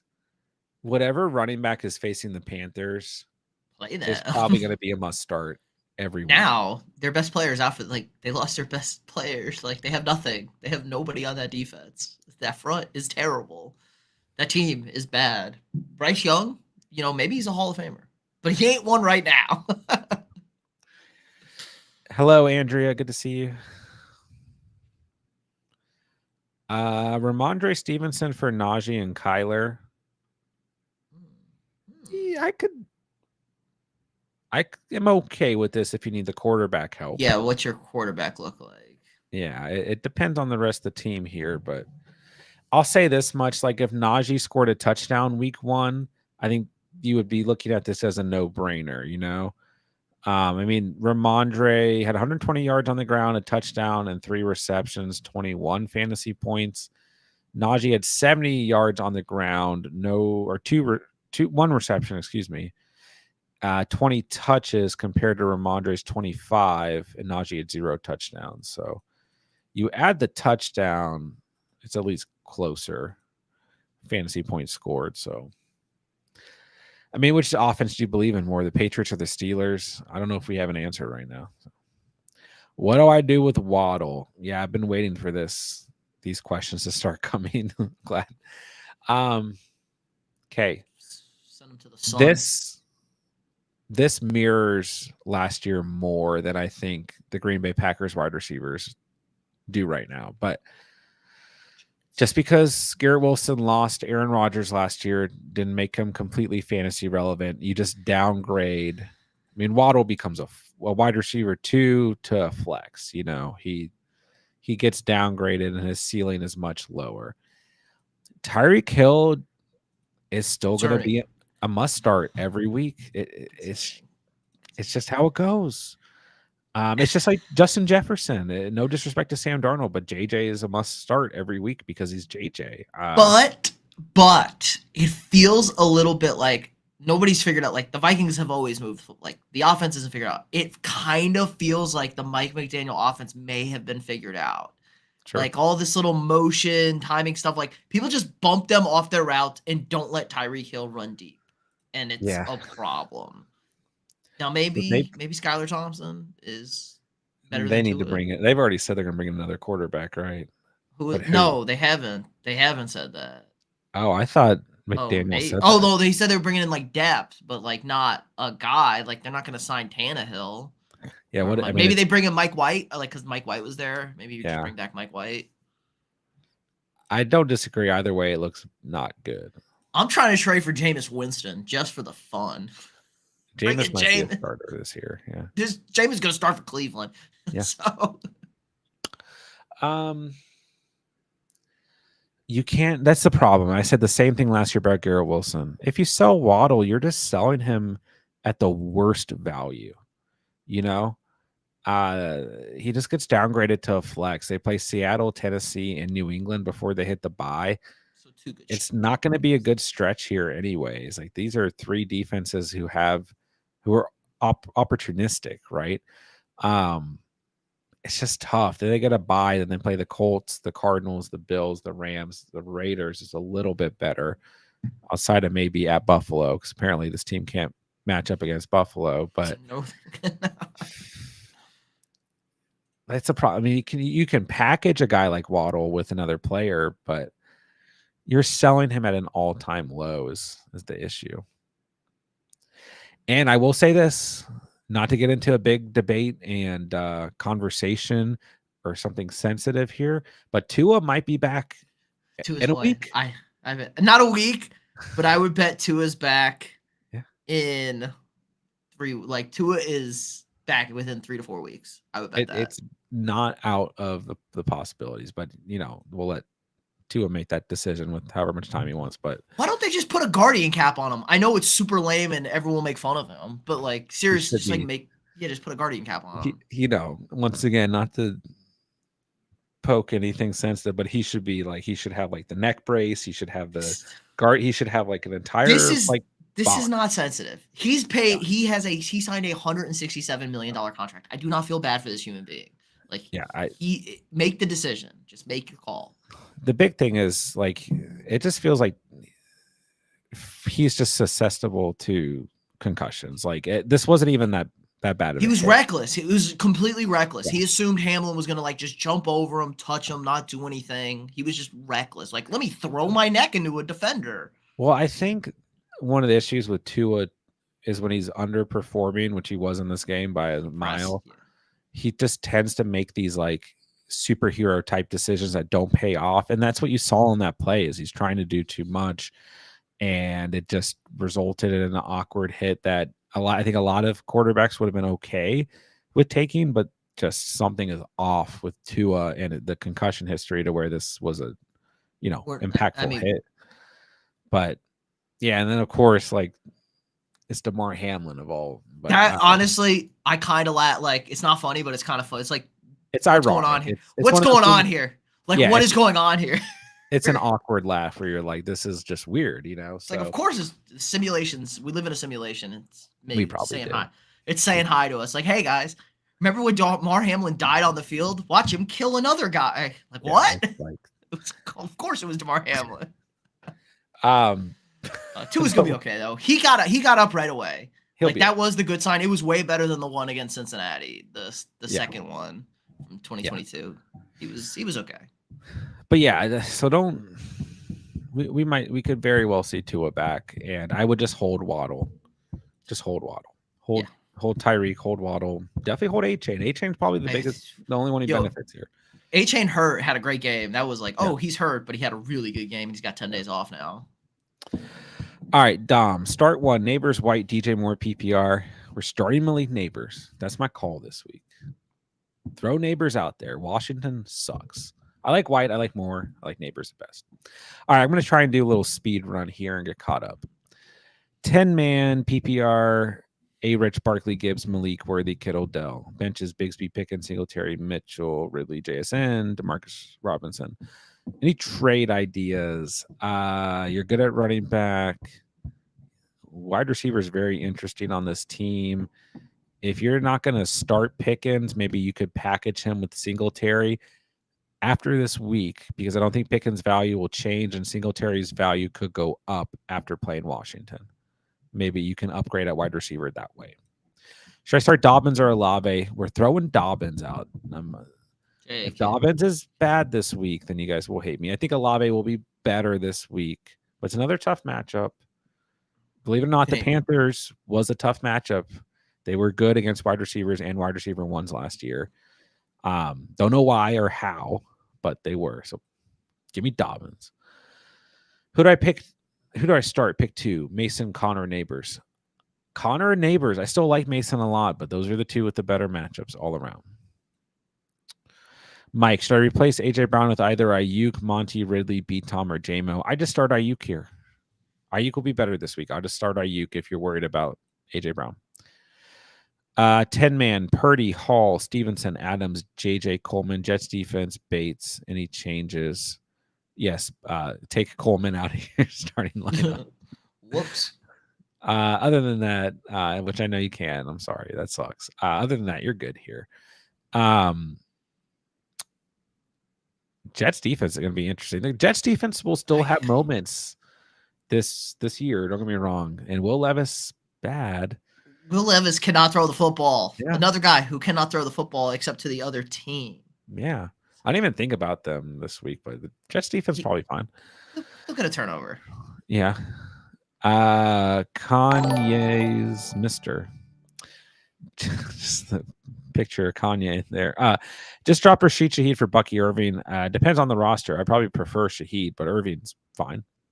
They're both valuable bench players. Start two in a full PPR, Olave, Dobbins, or Godwin. Once again, Dobbins and Godwin. Give me the matchups here. Sorry, Olave. Jeez, rough on Olave tonight. So that probably means he's going to score. So, let's see, Andrea. You need one wide receiver and a flex. London, B. Tom, McConkey. I will go with London and Lad McConkey. Lad. I like Lad this week a lot. Again, we're just fading the Panthers every week. Yeah, fade them. I mean, I guess you could make the argument like I just talked about. They are good against wide receivers, but I don't know if Palmer is a wide receiver 1 and Lad's a wide receiver 2, which will benefit Lad. You could go beat Tom if you like him more, but I think you just start Drake London there. Lost Hollywood for the season. Need another wide receiver, Shaheed, Robinson, or Cooks. If you need win now, Robinson. If you have some flexibility, go Cooks, and then I'll go Shaheed last, just because Shaheed is the biggest boomer bust player here. Michael, Pittman or Flowers? I'm thinking Pittman. I'm okay going Pittman. It's a better matchup, but overall, I still like Flowers better. Just don't forget, Flowers should have had 6 more points added to, I mean, really 7 with the reception added to that stat line last week. So he would have had like 18 fantasy points if Lamar could throw a football. Find a way to not choke. Another guy who can't throw a football. Only in big spots. Only in big spots for Lamar. I know. Only in like the last 30 seconds of the game. He's got to win a big game. I'm still really frustrated about that, missing that throw to Zay Flowers. But I'm okay with Pittman. If that's who you like, I'm okay with Pittman. I like his matchup a lot this week. Neighbors, Ridley, or Ladd. It's going to be Neighbors for me because he plays Washington, and they suck. Was the floor for Andrews last week and the ceiling for Likely shown last week? I'm not really sure the tight end one is. I mean, I think they're just both tight ends who are going to be heavily utilized. in different ways as the season goes on. Lions or Browns defense? I guess the Browns. I'm not. Neither. Yeah, I don't really like either this week. The Lions are just not really a fantasy defense. The secondary's too bad. And I mean, last year they were the defense 23 in fantasy. They had some streamable weeks, but I guess like if the sacks are up and maybe they force a turnover, but they're going to give up a ton of yards and a ton of points, I think. They only had one double-digit performance between weeks 10 and 17 last year. Against who? Against the Vikings. No. Nick Mullins at quarterback. Nick Mullins threw like 5 interceptions. Yeah, we had like 5 turnovers in that game. They had some weeks earlier in the season, but still 1, 2, 3, 4, just 5 double-digit performances. Everything else, I mean, like, and you've got like 2 negative performances. You're bad unless you play like there could be a circumstance where like that's bad. You shouldn't have multiple. There's like one game where you could have like you run into a buzzsaw, like i.e. the Ravens game with the Lions. Right. But hey, watch the defense stream video, Oz. We got it. We got you. There's plenty of defenses there. Yeah. The Browns. They're only good at home. You can only play the Browns defense are only a viable play when they're in Cleveland. I will say they play the Giants at home in week 3, so they might not be droppable. They were defense 5 last year. They're just on the road at Jacksonville. If I have to choose out of these 2, it is the Browns, but check and see who else is out there available. I like Seattle this week. I think a lot of people do. I still am okay with rolling the Colts out there. They're not a very good defense, but if Malik Willis is the quarterback, I would risk it. I also like the Patriots in that same matchup against Seattle. I like both defenses. I don't really like that game for fantasy. It's just kind of another. If the Chargers are out there, I think you can start them against the Panthers. So there might be some options I like more. Andrew, need a wide receiver and a flex. Oh, we're back to this. So, okay, we missed a couple. Adams, London, Ladd, B-Tom, Brian Robinson. That's half PPR. I go for the touchdown upside. I'll start Brian Robinson and Drake London. You're welcome, Derek. All right, guys, less than 20 minutes left. If you guys need something answered right away, you can throw a super chat in here. I'm going to try and speed through everything, try to get every question answered. Standard, starting Mahomes, JJ Godwin, JT, B-Rob, Kelsey, Worthy. Should I flex Adams or Najee? No, I'll take the upside with Worthy, but if... Oh, it's standard scoring? Yeah, I'll take the upside. Give me Worthy. Need one, Mooney, Greg, Dortch, or Jaleel. McLaughlin, I'll go Greg Dortch. Feels the safest. Nicholas, we got Charb, Ford, Dobbins, ETN. Worried about touchdown upside with Ford. Worried about Gus getting goal line touches. Worried about Tank Bigsby. Worried about New England's defense. That's all fair. The floor play for me is Ford. The upside play is Dobbins. ETN's probably still fine as well. Don't overthink it. You got good options there, Nicholas. All right, we already hit this one. We're gonna go Patriots over Chiefs defense. Taylor Gang, what's up? What are you guys doing on a dynasty contender if you have AJ Brown? I'm probably not selling, Taylor Gang. Probably not selling. Probably holding. What do you think, Taylor? Cats, what's up, Cats? How are you? Keon had as many catches as large as separation on his routes. 0, nada, niche. Disappointing game. Game script didn't benefit him. Kyle, what's up, bro? We love you too. How are you, bro? We missed you. What's up? Kyle was over here. This is my chat. Ford or ETN. I already gave him that. Let's see what John says. I like this. I like Ford better. Oh, I went ETN. See, I'm still okay with ETN. It's PPR. It's a full PPR. I'm definitely okay with ETN. ETN like just feels kind of. Cleveland had the worst red zone defense on the road last. They were 32nd in red zone defense last year. I think And on Ford is my problem. That I feel like I want to go with him, but I think you probably just start your guy here. You probably just start ETN. That's why you drafted him, right? ETN for a floor, Ford for upside, but risk. I will admit the Browns on the road risky, but I think that you don't have to worry about volume at all with Jerome Ford. You might see Bigsby vulture some touches. True. Josh, we got 2. Godwin, Rice, Neighbors. Ooh. Rice is a must start. I don't care what anyone says. Hollywood's out of the picture. Xavier Worthy still only had 2 targets last week. Then I think he had rush. He had 3 touches. Yeah. 2 targets and a handoff. Rice is a must start every week. You have to start him. I love Godwin and Neighbors this week. If you can get both of them in your lineup somehow, I would. If I have to choose one, give me the competitive game script and give me Godwin, but I'd really like Neighbors this week. For us AJ Brown owners, are we starting still?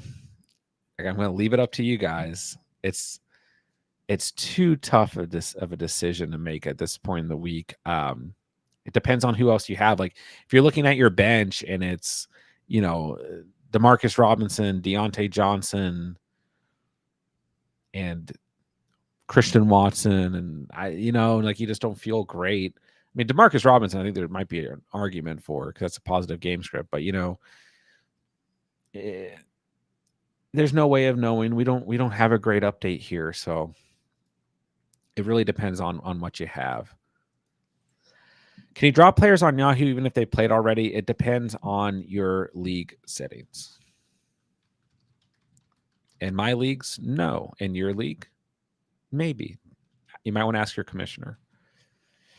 JM, how do y'all feel about Jordan Mason, Caleb Williams for Kyler Murray? Because my starting quarterback is Jaden Daniels. Just keep Jaden Daniels as your starting quarterback and keep Jordan Mason. Caleb's your QB2. This is not the type of trade that I would like to see selling Jordan Mason high on. Tua needs to retire. I don't care about how much money he's making. It ain't worth it, to be honest. He's going to be tweeting cracker of the day before you know it. Okay. Great reference. Unbelievable reference. Antonio Brown had a very, the first serious Antonio Brown tweet ever. And it was talking about Tua and how he needs to retire. So maybe there's a parallel here. Antonio Brown's Twitter is incredible. I don't care what anyone says. Tua's made enough money as is. No matter what I've listened to breakdowns on how the contract would work if he does retire. And even before this contract, Tua's made enough money to say, I don't want to risk, whether it's his health now is not impacted, but his health in 20, 30 years is impacted. It's a tough conversation. It is what it is. We'll see what happens. Again, Jen, half PPR, would you start Pollard or Scary Terry? In half PPR, I'd start Pollard for sure. Love this matchup for him against the Jets. I'd start Pollard. Start 2, Godwin, Charbs, and London. Give me Godwin and London. Charbs is really only like a desperation start. It's a bad matchup. We've seen him as an RB1 before and not really perform. But it could be better. He could be a little better. But yeah, no, it's just a terrible matchup. Like New England is fantastic against the run. It's just a bad matchup. Agree. Colin, what's going on? Picked up Jordan Mason. How high should I value him in terms of trading? Mainly looking for wide receivers and non-PPR.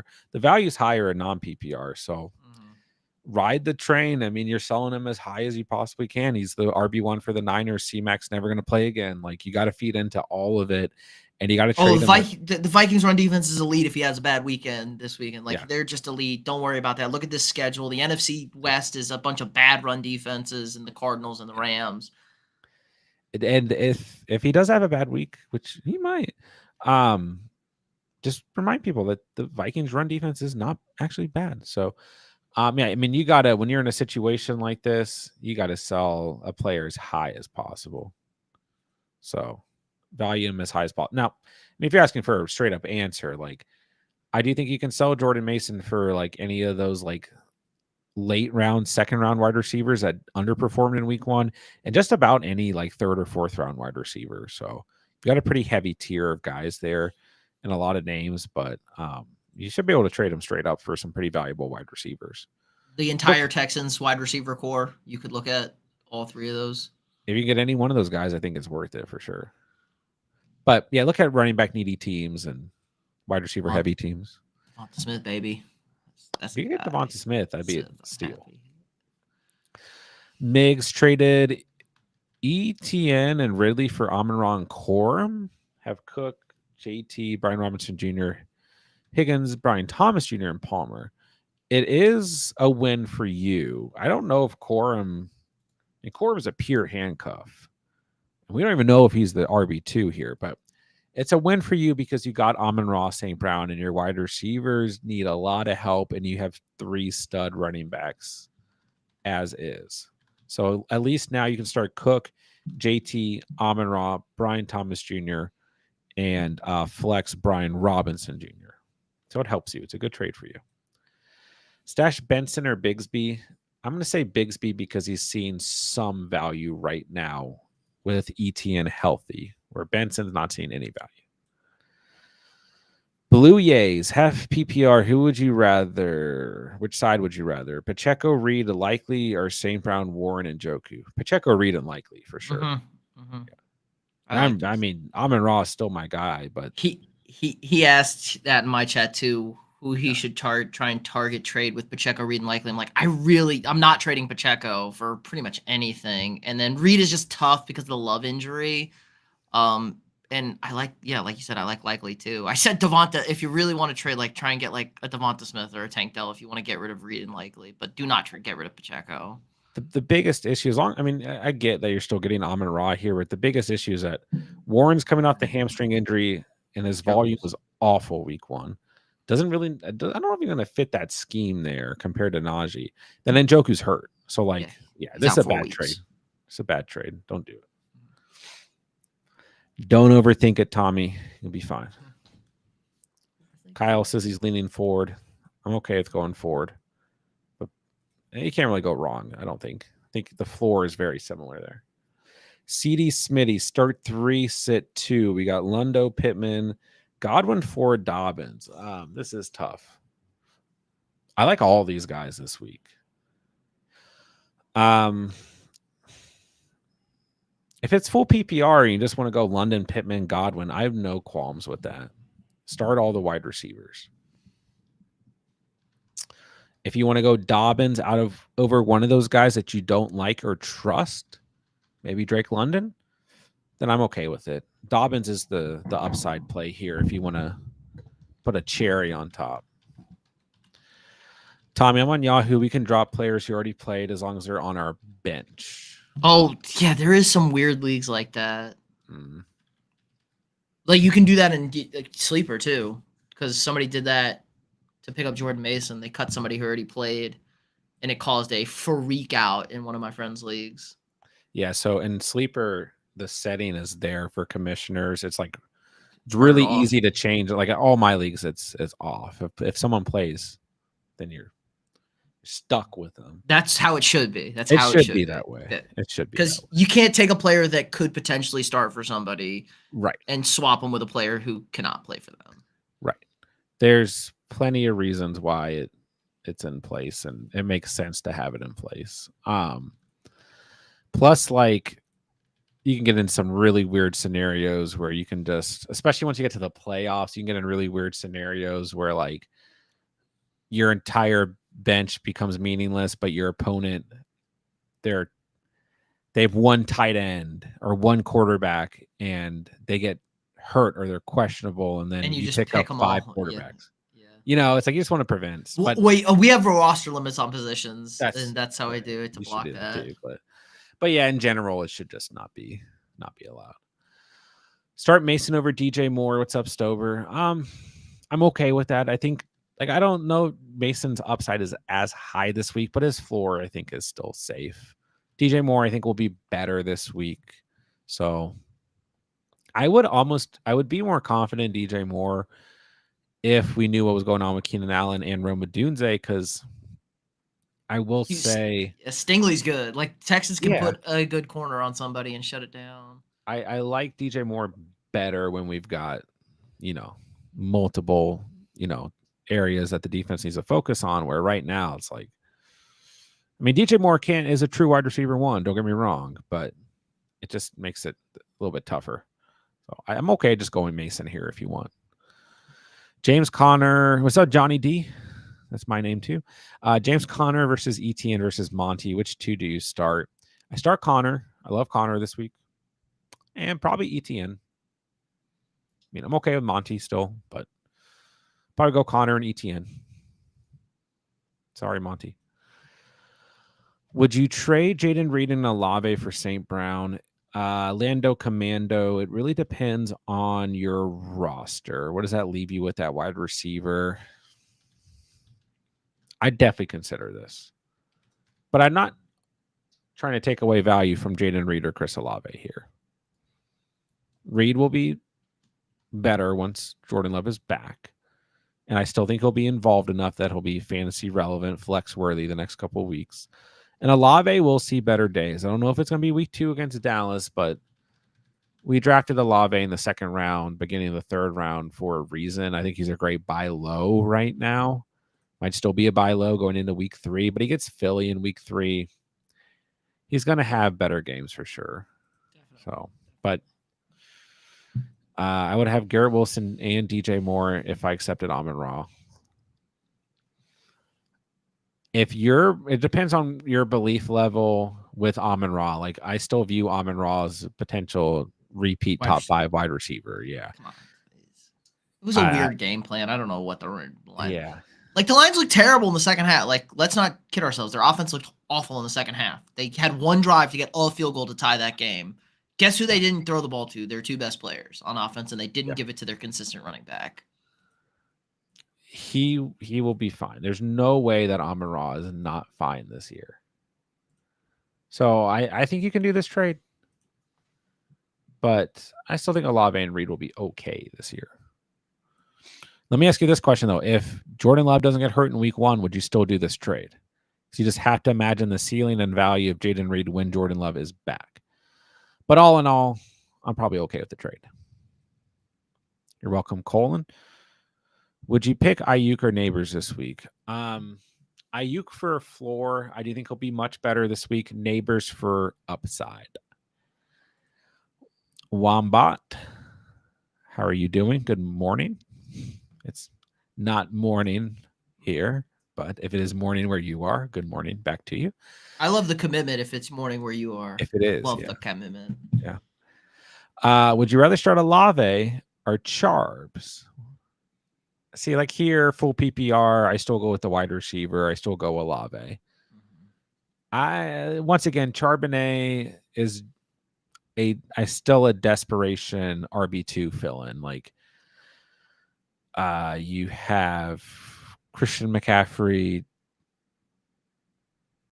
Kenneth Walker, DeAndre Swift, and Devon Achane. And you already started Achane, and you can't start anyone else, Then you throw Charbs out there, it's not a great matchup for Charbonnet. I would avoid starting him if you can.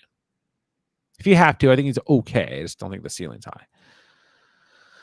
All right, guys. So if we made it to the bottom of the chat, every time I start to freak out that we're not going to get there, we get there. It's not as bad. It always seems worse than it is. So, we did it. Another good round of fantasy Q&A. A solid 2 hours. Don't forget, we have everything on the channel that you guys need. Okay.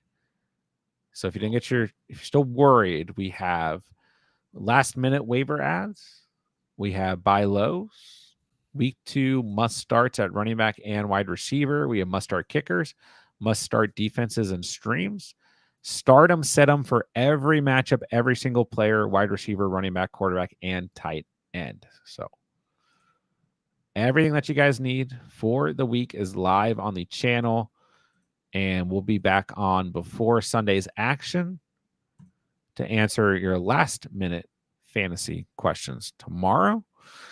And then we'll head right into week 3. Sunday night, we'll have Pete's panic video. I'm already panicking about the panic video. Oh, yeah. I'm panicked. We're panicked. So much to panic about. Pain, panic, all of it. The Dolphins, panic. Dolphins, panic. Monday, we'll have waiver wire ads, defenses, and streams. Tuesday, we will have stardom sit-ems for running backs and quarterbacks. Wednesday, we'll have stardom sit-em. No. Tuesday, we'll have stardom sit-ems for running backs and wide receivers. Sorry. Every player, every matchup. Wednesday, we'll have stardom sit-ems for quarterbacks and tight ends. Then Pete will throw out kickers, must-start kickers. The rest of the week, I don't know exactly what order we're going to do, but must-start running backs, must-start wide receivers, buy lows. We will have last-minute waiver ads. And I think that's about it. So we'll repeat for week 3, and we will stream and do Q&As as much as we can next week as well. So Andrew, have a good night. Colin, have a good night as well. Like I said, guys, we'll be on tomorrow before the games for a little bit. So if you guys need anything, don't worry. We'll be back. We got plenty of content on the channel if you guys need anything too. So that'll do it for the night. Everyone have a great Sunday, great Saturday night. Good luck to anyone that we don't talk to tomorrow. Pete, I'll let you say bye, and we'll get on out of here. Yeah, make sure you check out the video, guys. If you have any questions, we'll be back tomorrow morning. Last-minute questions. As always, don't sweat it. Watch the games. Don't look till halftime of the first games, and then you can be miserable and panic for the 4 o'clock games when you're down 50 points. But no, guys, seriously, excellent. As always, yep, week 2. Let's get it. Let's go. All right, guys, hit the like, do all the YouTube stuff. Love you guys, man. Loves community, love the Catch fan. We'll talk to everyone soon. With that, I'll say thank you guys so much for watching and or listening. And remember, you saw it here on the Catch. And